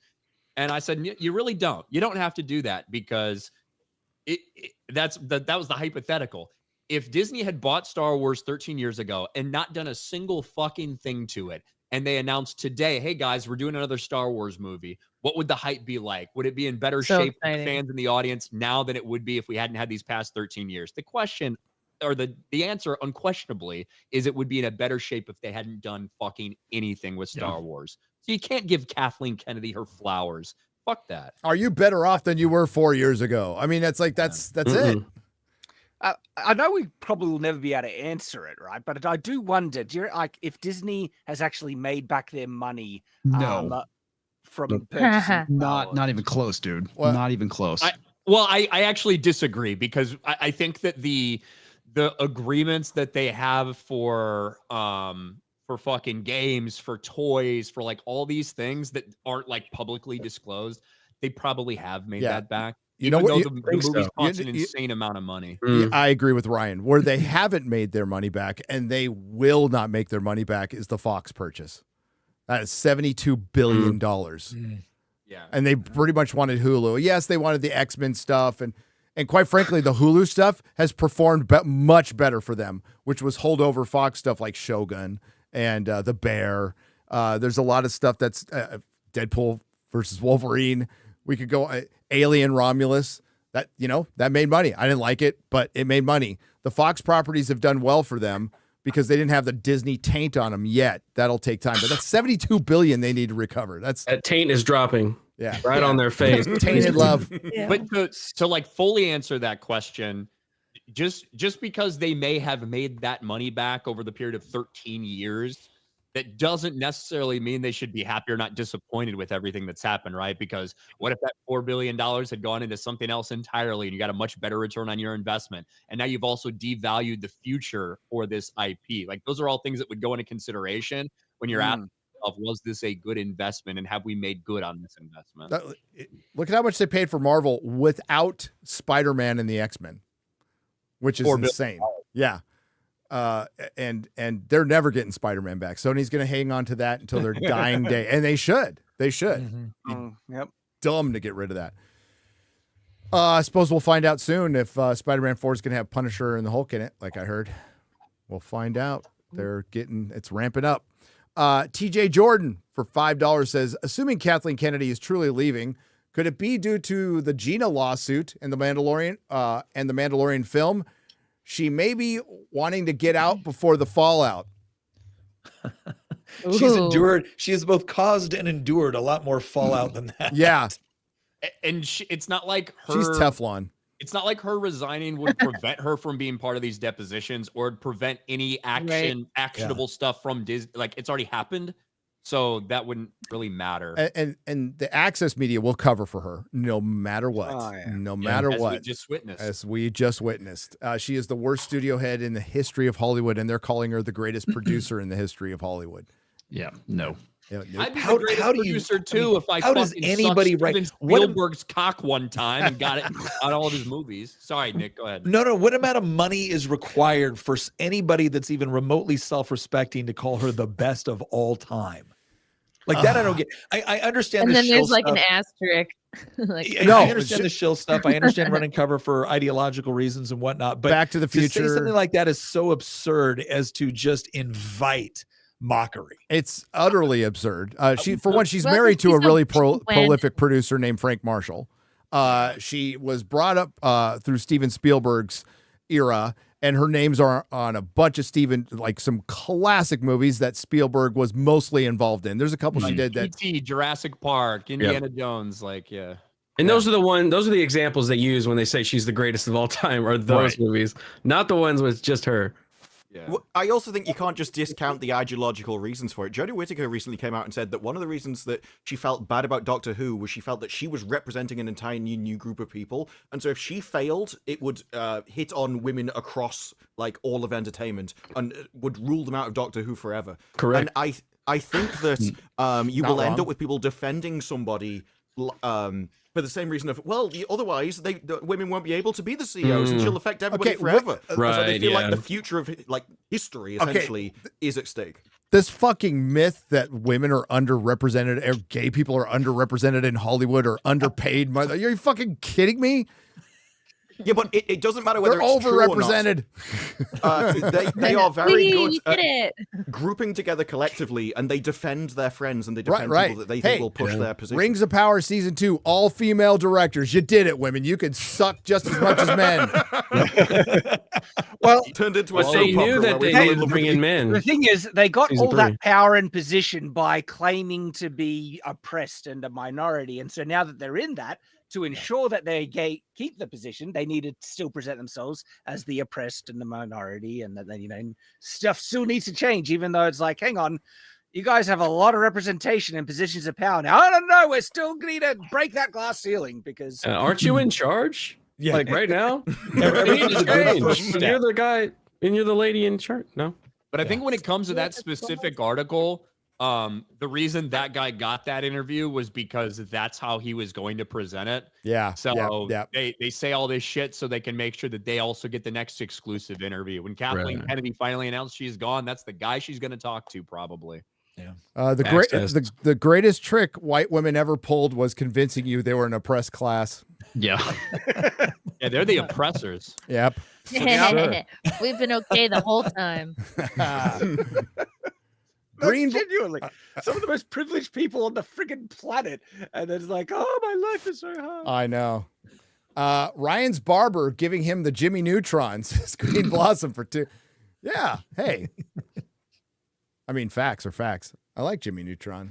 I watched that with my kids back in the day. Brother Oblivion for $20 says, oh, hello. Oh, thank you. I can continue reading if you want. You can. If possible, I'd like to ask for prayers for my mom. She passed away very unexpectedly on Tuesday. Oh. She was only 57. And Oh. I'm one of 10 kids. 10 she was kids. A woman who loved everyone she Rest met. in peace to mom. Yeah, so sorry to hear that. Yeah. R.I.P. That's awful. Too young. Too young. Thanks for the coffee. I have women delivering me coffee. Yeah, but sorry about your mom, man. Sorry about your mom. Gene the Revenant for $5. Wait, where are you going? I was going to make espresso. Hail, young Frankenstein, and rest in peace, Gene Hackman. Yeah, God dang it. It's like, again, a long life, and it's sad how it ended. But fucking That's legend. a full life, man. 95 years. 95? Holy Yeah. shit. Good run. Great I can't run. imagine One of the that. greatest actors of our time, known to be kind of a hard ass on the set, but people still people you're good when you're a complete fucking hard ass on the set, but everybody respects you enough to okay, we want to listen to Gene Hackman, Yeah. Hoosiers, man. Hoosiers is good. That's my favorite Gene Hackman movie, but I'm partial to it because There you go. Indiana. I mean, fuck the IU Hoosiers, cocksuckers, but French in terms of the Connection. general term to refer to people from Indiana, Hoosiers. I'm gonna say Quick and the Dead. Quick and the Dead's Dead. He's a villain. He's so good. Sam in the Raimi. movie. Sam Raimi. There you go. He was good. I didn't realize he did that. Unforgiven. Crimson Tide is freaking great. Great hey, movie. he was a great Lex Enemy of the Luthor. State. But French Connection, man. Popeye Doyle. Fuck, come on. Yeah. Nick Guard for $19.99. Nick, I don't know how much you know about FNT, but it's customary for guests to get drunk and pee on their desk while still on camera. Don't let us down, Nick. True. Speaking of that, Was It that happened Chrissy one last time. Okay. What are you Yeah, talking yeah, about? that's Well, we okay. didn't get on camera, but we've all done that during the show a couple of times. No. I think Garrett's the worst offender. Yeah. what? What did I do? Jeez. I'll take my pants off right now. I Like don't I said, have the worst I'll offender. put my I don't have pants on right now. Normal man. You guys are wearing pants? What? For 20 Canadian pesos, you don't go to Turkey, Gary. You eat it. You are an American. You should know the difference. All right. I did agree with everybody in the comments initially. It was like, it's Constantinople. I'm like, that's right. There you go. That's right. Well, I'll go there and we'll start talking about the Armenian genocide. I'm sure that'll go over well. Oh, yeah. Really nice. Yep. You'll probably be able to say it. It's not like you're going to the UK. Blimey. Wish if Cutie Gat was around. Shooty Gatwa. Checking out the time here. Here we go. Okay, a Grandmaster Chris for $9.99. Hail FNT and the Gatekeepers Alliance. Would you ever consider having Matt Wilkins on as a guest? He's one of the most knowledgeable Star Wars fans I've ever seen and genuinely a nice guy. Hashtag Fire Filoni. Ryan? I do a stream. Well, I do a podcast with Matt every month. There you go. Over on his channel. We got Matt Wilkins. You know what? If Kathleen Kennedy actually will get Matt on with Ryan, if she actually leaves, when she leaves, she'll leave. Eventually, she's going to leave. Like the one thing about Matt is he has not watched a single Disney Star Wars thing. Oh, he's pure. He's pure. There, yeah. He's innocent. So whenever I talk to him about stuff, he's the chosen one. Yes. Whenever I talk about things the one that will bring balance to the force. when I talk about things that have happened, he thinks I'm joking. Like he thinks I'm being hyperbolic about how retarded some of the shit they've done. What is he just? Is he saving himself? Is he just never going to watch it? Or saving his sanity? He has no interest in watching Disney Star Wars. Yeah. I can't pronounce this last name, Sele, so sorry. For $5. Did y'all see Ben Shapiro quote you guys in his Kathleen Kennedy video? He said the word lesbian space witches. Well, it's communist lesbian space witches if he wants to get it right. Power of many. Disparu, I'm with you. I like if Disney sells the Acolyte, I will buy it. I will buy the Acolyte. Well, be cheap enough. Bag of crisps. Just don't have Starbucks for a day. You'll be fine. One gently used Acolyte. I want it. Wasn't gently used. That's true. WG I wouldn't gently use Amanda Stenberg. Oh my god. Don't F with her discourse. Yeah. You will. Well, when Perry put your face on her, Ryan, that must have been difficult. He liked it more. Still do it. I think he just I'd pull it off. fuck me. What can I say? He's gonna be like, "Here, put this mask on." I'm pretty sure his left hand does it daily. So It does. You're right, Shad. Shad's listened to me way too much to know I prefer the left-handed masturbatory method. I was just taking it in the dark. It reminds him of the Navy. Just because the hands are in the air doesn't mean it ain't happening. Well, stop.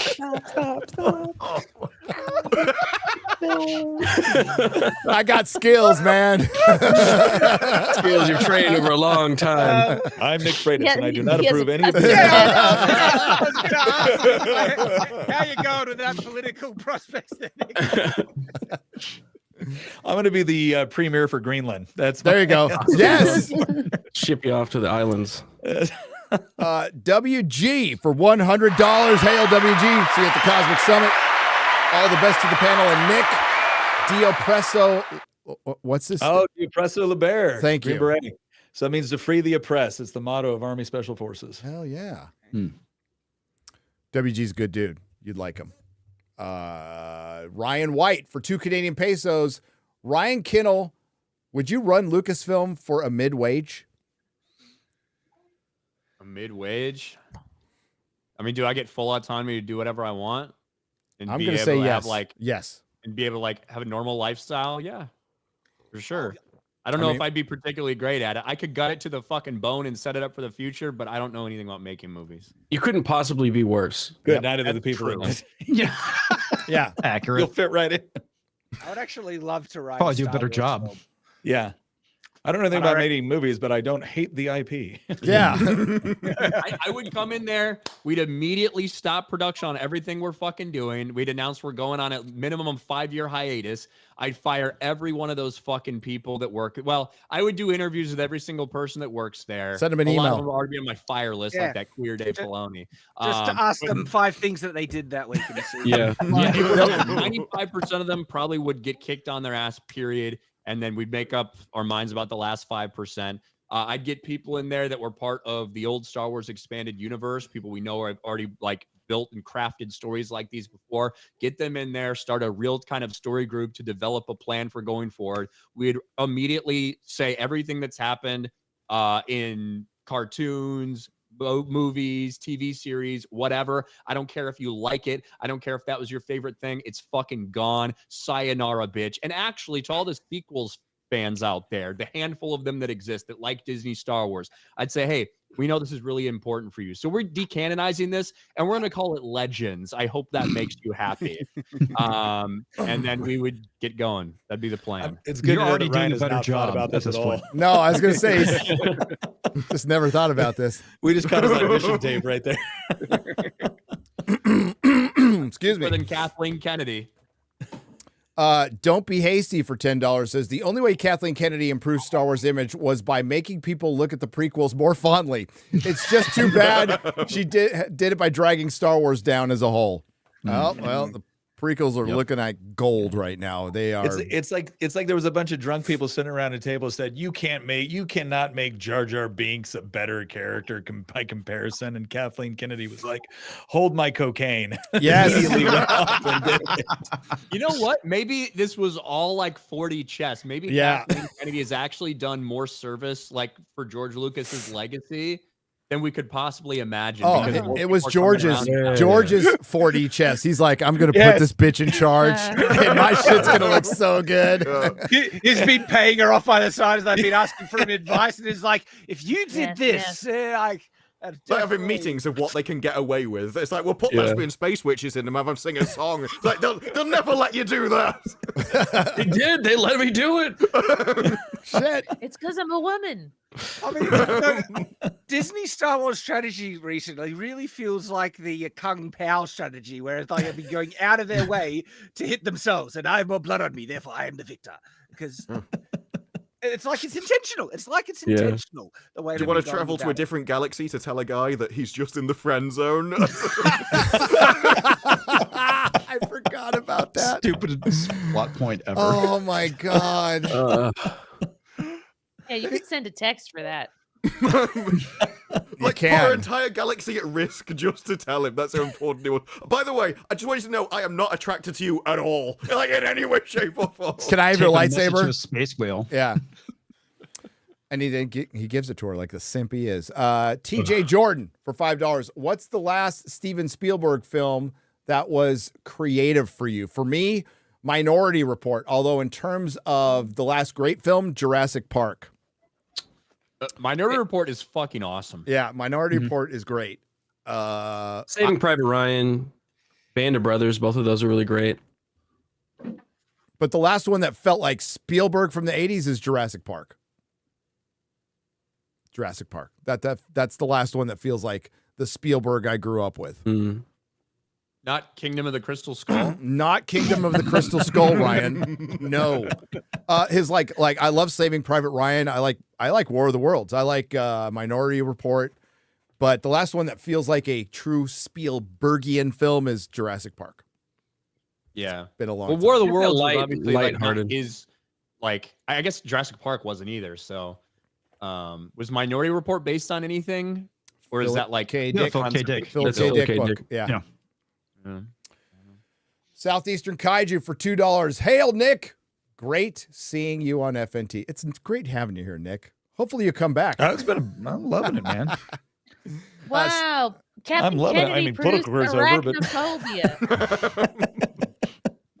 Yeah, she produced Arachnophobia, and Steven Spielberg executive produced it. I loved Arachnophobia. But she's done a lot of stuff, but it was because of her husband, Frank Marshall, who was buddies with Steven Spielberg, who were buddies with George Lucas. It was all from that same scene. Carrier Buff for $20. I can say just because Ryan might be able to read does not mean he can't be autistic. It says autistic. Maybe it's autistic for Ryan. He like me comes from the NNPTC. What's that, Ryan? That's a military Nuclear shit. Power Training Center. Thank you. Okay. Which is basically a holy site for the autists and nerds who got lured in by Admiral Ricky's big money. Old Admiral Rickover, yeah. That's where you go to A school and power school if you're in the nuclear navy. So yeah. There you go. Ryan, yeah, but you might be onto something there. There you go. Jimmy Neutron, in charge of nuclear stuff. Kind of works. Shannon Parrott. Not anymore. Well, that's too bad. Not for me. I was ready to leave. I was ready to be done. It's kind of my fault, so screw you. It actually is, yeah. $20 first time. Love you guys. Oh, let's get the right. We'll be gentle. Thank you. Lord Villa for $20 says, think we could ever see Count Dacula on FNT? You mean again? Yes. He's been Yeah, here. he's been on the show. Yeah, Dank's Great dude. schedule right now, he's just unable to come on Fridays, so it just depends on if he can get the Friday free. We'll There's get him bills back. for that, you know. What? We will get Dankula back on. Love Dankula. First time super chat. Love the show. Keep it up. Soundwave. Thank you very much. You get a little. We'll be gentle. For Nick, YN annex. YN. Yes or no? Why not? Yes or no? God Yeah. damn. Yes or no? Annex Canada or just Newfoundland? No, just Alberta. I want Texas, Canada. Yeah. I think Texas, Canada belongs with us. It's like cowboys and oil. Like you guys are already Americans. Come on. Just come. You come with us. We give you some more guns. It's awesome. You're gonna love it. So Alberta. We'll take Newfoundland too. And Manitoba. We have Manitoba. Look at me showing off my Canadian province. There you go. Yeah. Just not Vancouver. Actually impressed. I know Alberto's. Well, There's that's good because I've tacos been there. recently looking at the map on how we would carve it up, and I don't want to lose Senate seats. Dude, Panama though. I'm all about getting Panama. The Panama Canal back. Yeah, no, Oh, hell yeah. Look, Yes. I take more of I have something of a libertarian streak, so I'm kind of like, I don't want to do. But as soon as Trump started talking about like, and then we're going to take Panama, I'm like, Cuba would be really nice if we were running it. I like the Greenland. Yeah, I like Greenland. There's lots of minerals in Greenland. We don't need Ukraine. Also much easier than there's like 50,000 fucking people that live there. It's not like Canada, who, despite being so close, they have a completely different social safety net that so many of them are used to and comfortable with, and they could just go walk into a place and kill themselves at any time because their lives are so miserable. You can't I don't do want that. Canada. How dare you, sir? They will come to your house and kill you. Exactly. That's service. Order made service. Yeah, it's Dude, it's made meets like DoorDash. It's just cold California for the most part. So no on Canada. California. California. There you go. Jeremy eats dick. Shout out to West Texas from Steve DeLeon for $2. Tomahawk for 20. Shout out to our fellow nerd of war, Irwin, for being excited to play some Haiti 3 today. That's some good cake. What did I just say, X-Ray Girl? Thank you for the super chat. I haven't heard that game before. Griff Dizzle for $10. Hades, I think. Hades. Well, it was. I don't think it was Hades. It wasn't spelled like Hades. It's not. No, It's not spelled It that was way. spelled like Hayden Wayne, closer to Hayden Wayne. Griff Dizzle Hades for is a $10. game. Hail Nick, glad to see you slumming it with these figs. Dad was old school 5th group DET department. What's DET? Detachment. Thank you. Yeah. 1510. I've not been in the military. Okay, yeah, Dang. No, so you started getting into like old school 5th group guys. Those are like Vietnam Green Berets. Those are the ones that, everybody else had superheroes on their walls growing up. Like young Green Berets had Green Berets from Vietnam era. Those guys were just the absolute badasses. I mean, when John Wayne pretends to be you've reached the pinnacle of badassery. Yes. That's cool. So always had a deep respect for special forces, even if I see that SF right there, I knew it was special forces and not San Francisco. San Francisco. Even I went on my own way. Even if I went my own way, Marines keep fighting for America. Yeah. Good deal. Thank you. Suave Rico for $4.99. All hail FNT crew. I think I got that right? Thanks, Rico. Gary, Jeremy, and Ryan are legends. Not really. What do you think of the photo of casting of Hal Jordan and Jon Stewart? Will James Gunn balls this up? Well, he wants to make it's based on True Detective. So I already have a problem with the fucking creator James Gunn has read comics, who comes out and wants to make something that's got a vast history in the comics that you can pluck from and goes, I want to make it like an HBO show. It's like, it's making a fucking Green Lantern show. He can't even call it Green Lantern. That's the thing, Ryan. It's like, I like the casting and it could be good, but it's called Lanterns, so it's already apologetic. You know, and it's like, didn't we get over that shit 20 years ago with superhero films? I don't know. That's just me. Dr. Quagsire for $20 is breaking. A movie theater ceiling collapses in Washington. Ironically, during Captain African American, there were 2 attendants and none were injured. So you technically say the movie saved lives. Yes, it did. Unlike the Eternals. Snacks for $5. Question for the panel. Oh, fuck, marry, kill. Arwen, Zahn, or Chiani? I just like that you said fuck, marry, kill, and Ryan leaned in. It was like, this is I'm listening. Typically, I take these very seriously. Yeah. So. Who are the last 2? Chiani. Oh, Chiani? Yeah. I mean, like, Chiani from the movie? And who is the... I put the names in the private chat. Aaron, Zahn, and Chiani. I said Arwen because I just want to do that. Who are these people? Wait, is this Farscape? Yeah, I need to look up after. So that I don't know who these fucking characters are. It's Chiani. So Zahn's the blue woman. Aaron is the one from when moved to Stargate. Chiana. Okay. One. Yeah. Okay. Fuck Zahn because she's older and she knows what she's doing, and that's she's also like yeah. like a sexual religious goddess. So. Ooh. I'd go Chiani because I don't like that name, and I'd marry Aaron. I don't know who. I'd marry Aaron too. I would. Aaron's the safer one. Chiana is a nutcase. Yeah, like, she's crazy. Totally insane. She's crazy. She's probably great at the sack though. So Aaron's the one in the middle. So the little Zahn is blue. Chiana's the one on the left. So like the hottest one's the one on the left, but she's crazy. But the one who's like she's a religious sex person is the bald blue one. That's the one you want to have sex with. That's I'm fucking. Wait, that's a woman?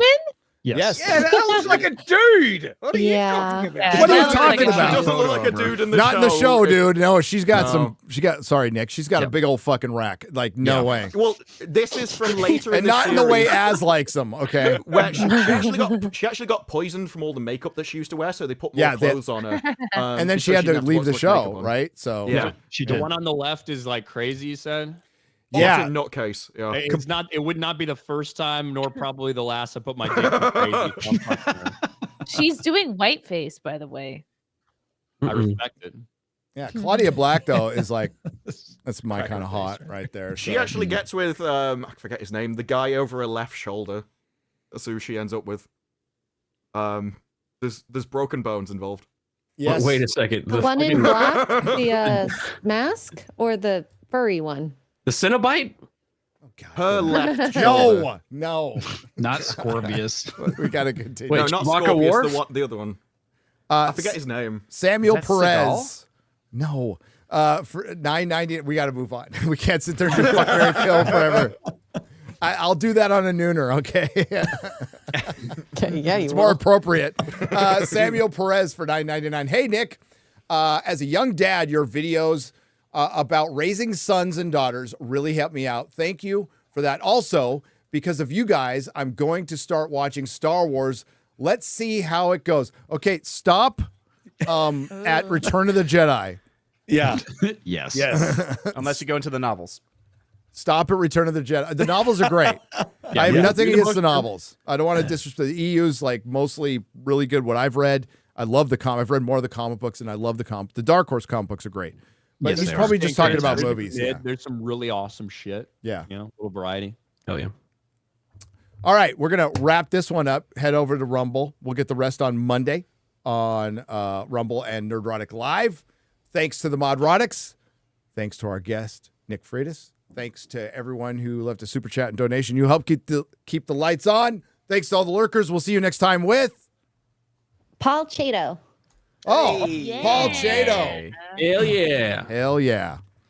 So if you want to hang around, we're on Rumble still. But goodbye, YouTube. I got to take off in like probably a few minutes. Okay, dude, thank you for hanging this long. You didn't have to we appreciate I had a blast, man. This is a good time. So hey, well then I can't wait for it to be clipped and to show up in a campaign commercial. Awesome. Oh God, I hope so. Wouldn't that be awesome? I would share that. If like Nick Freitas, is it true that you like? It's absolutely true, and you should see the Rumble side. He associates with racists. Yeah. So take us out, Garrett. Bye bye. See ya. I didn't hit the wrong button this time. Yeah, we did it.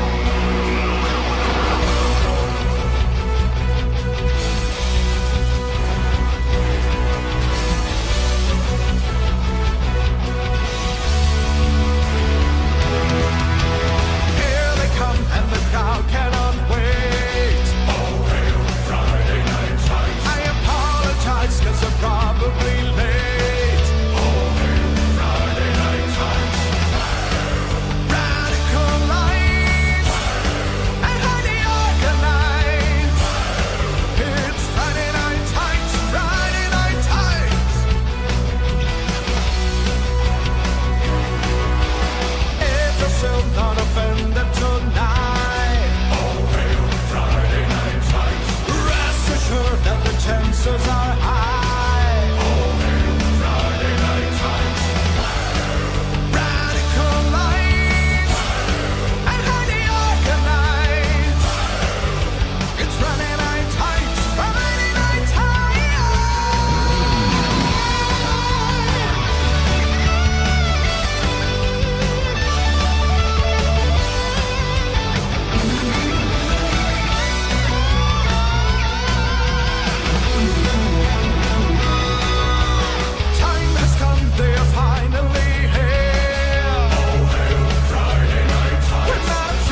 Do not come.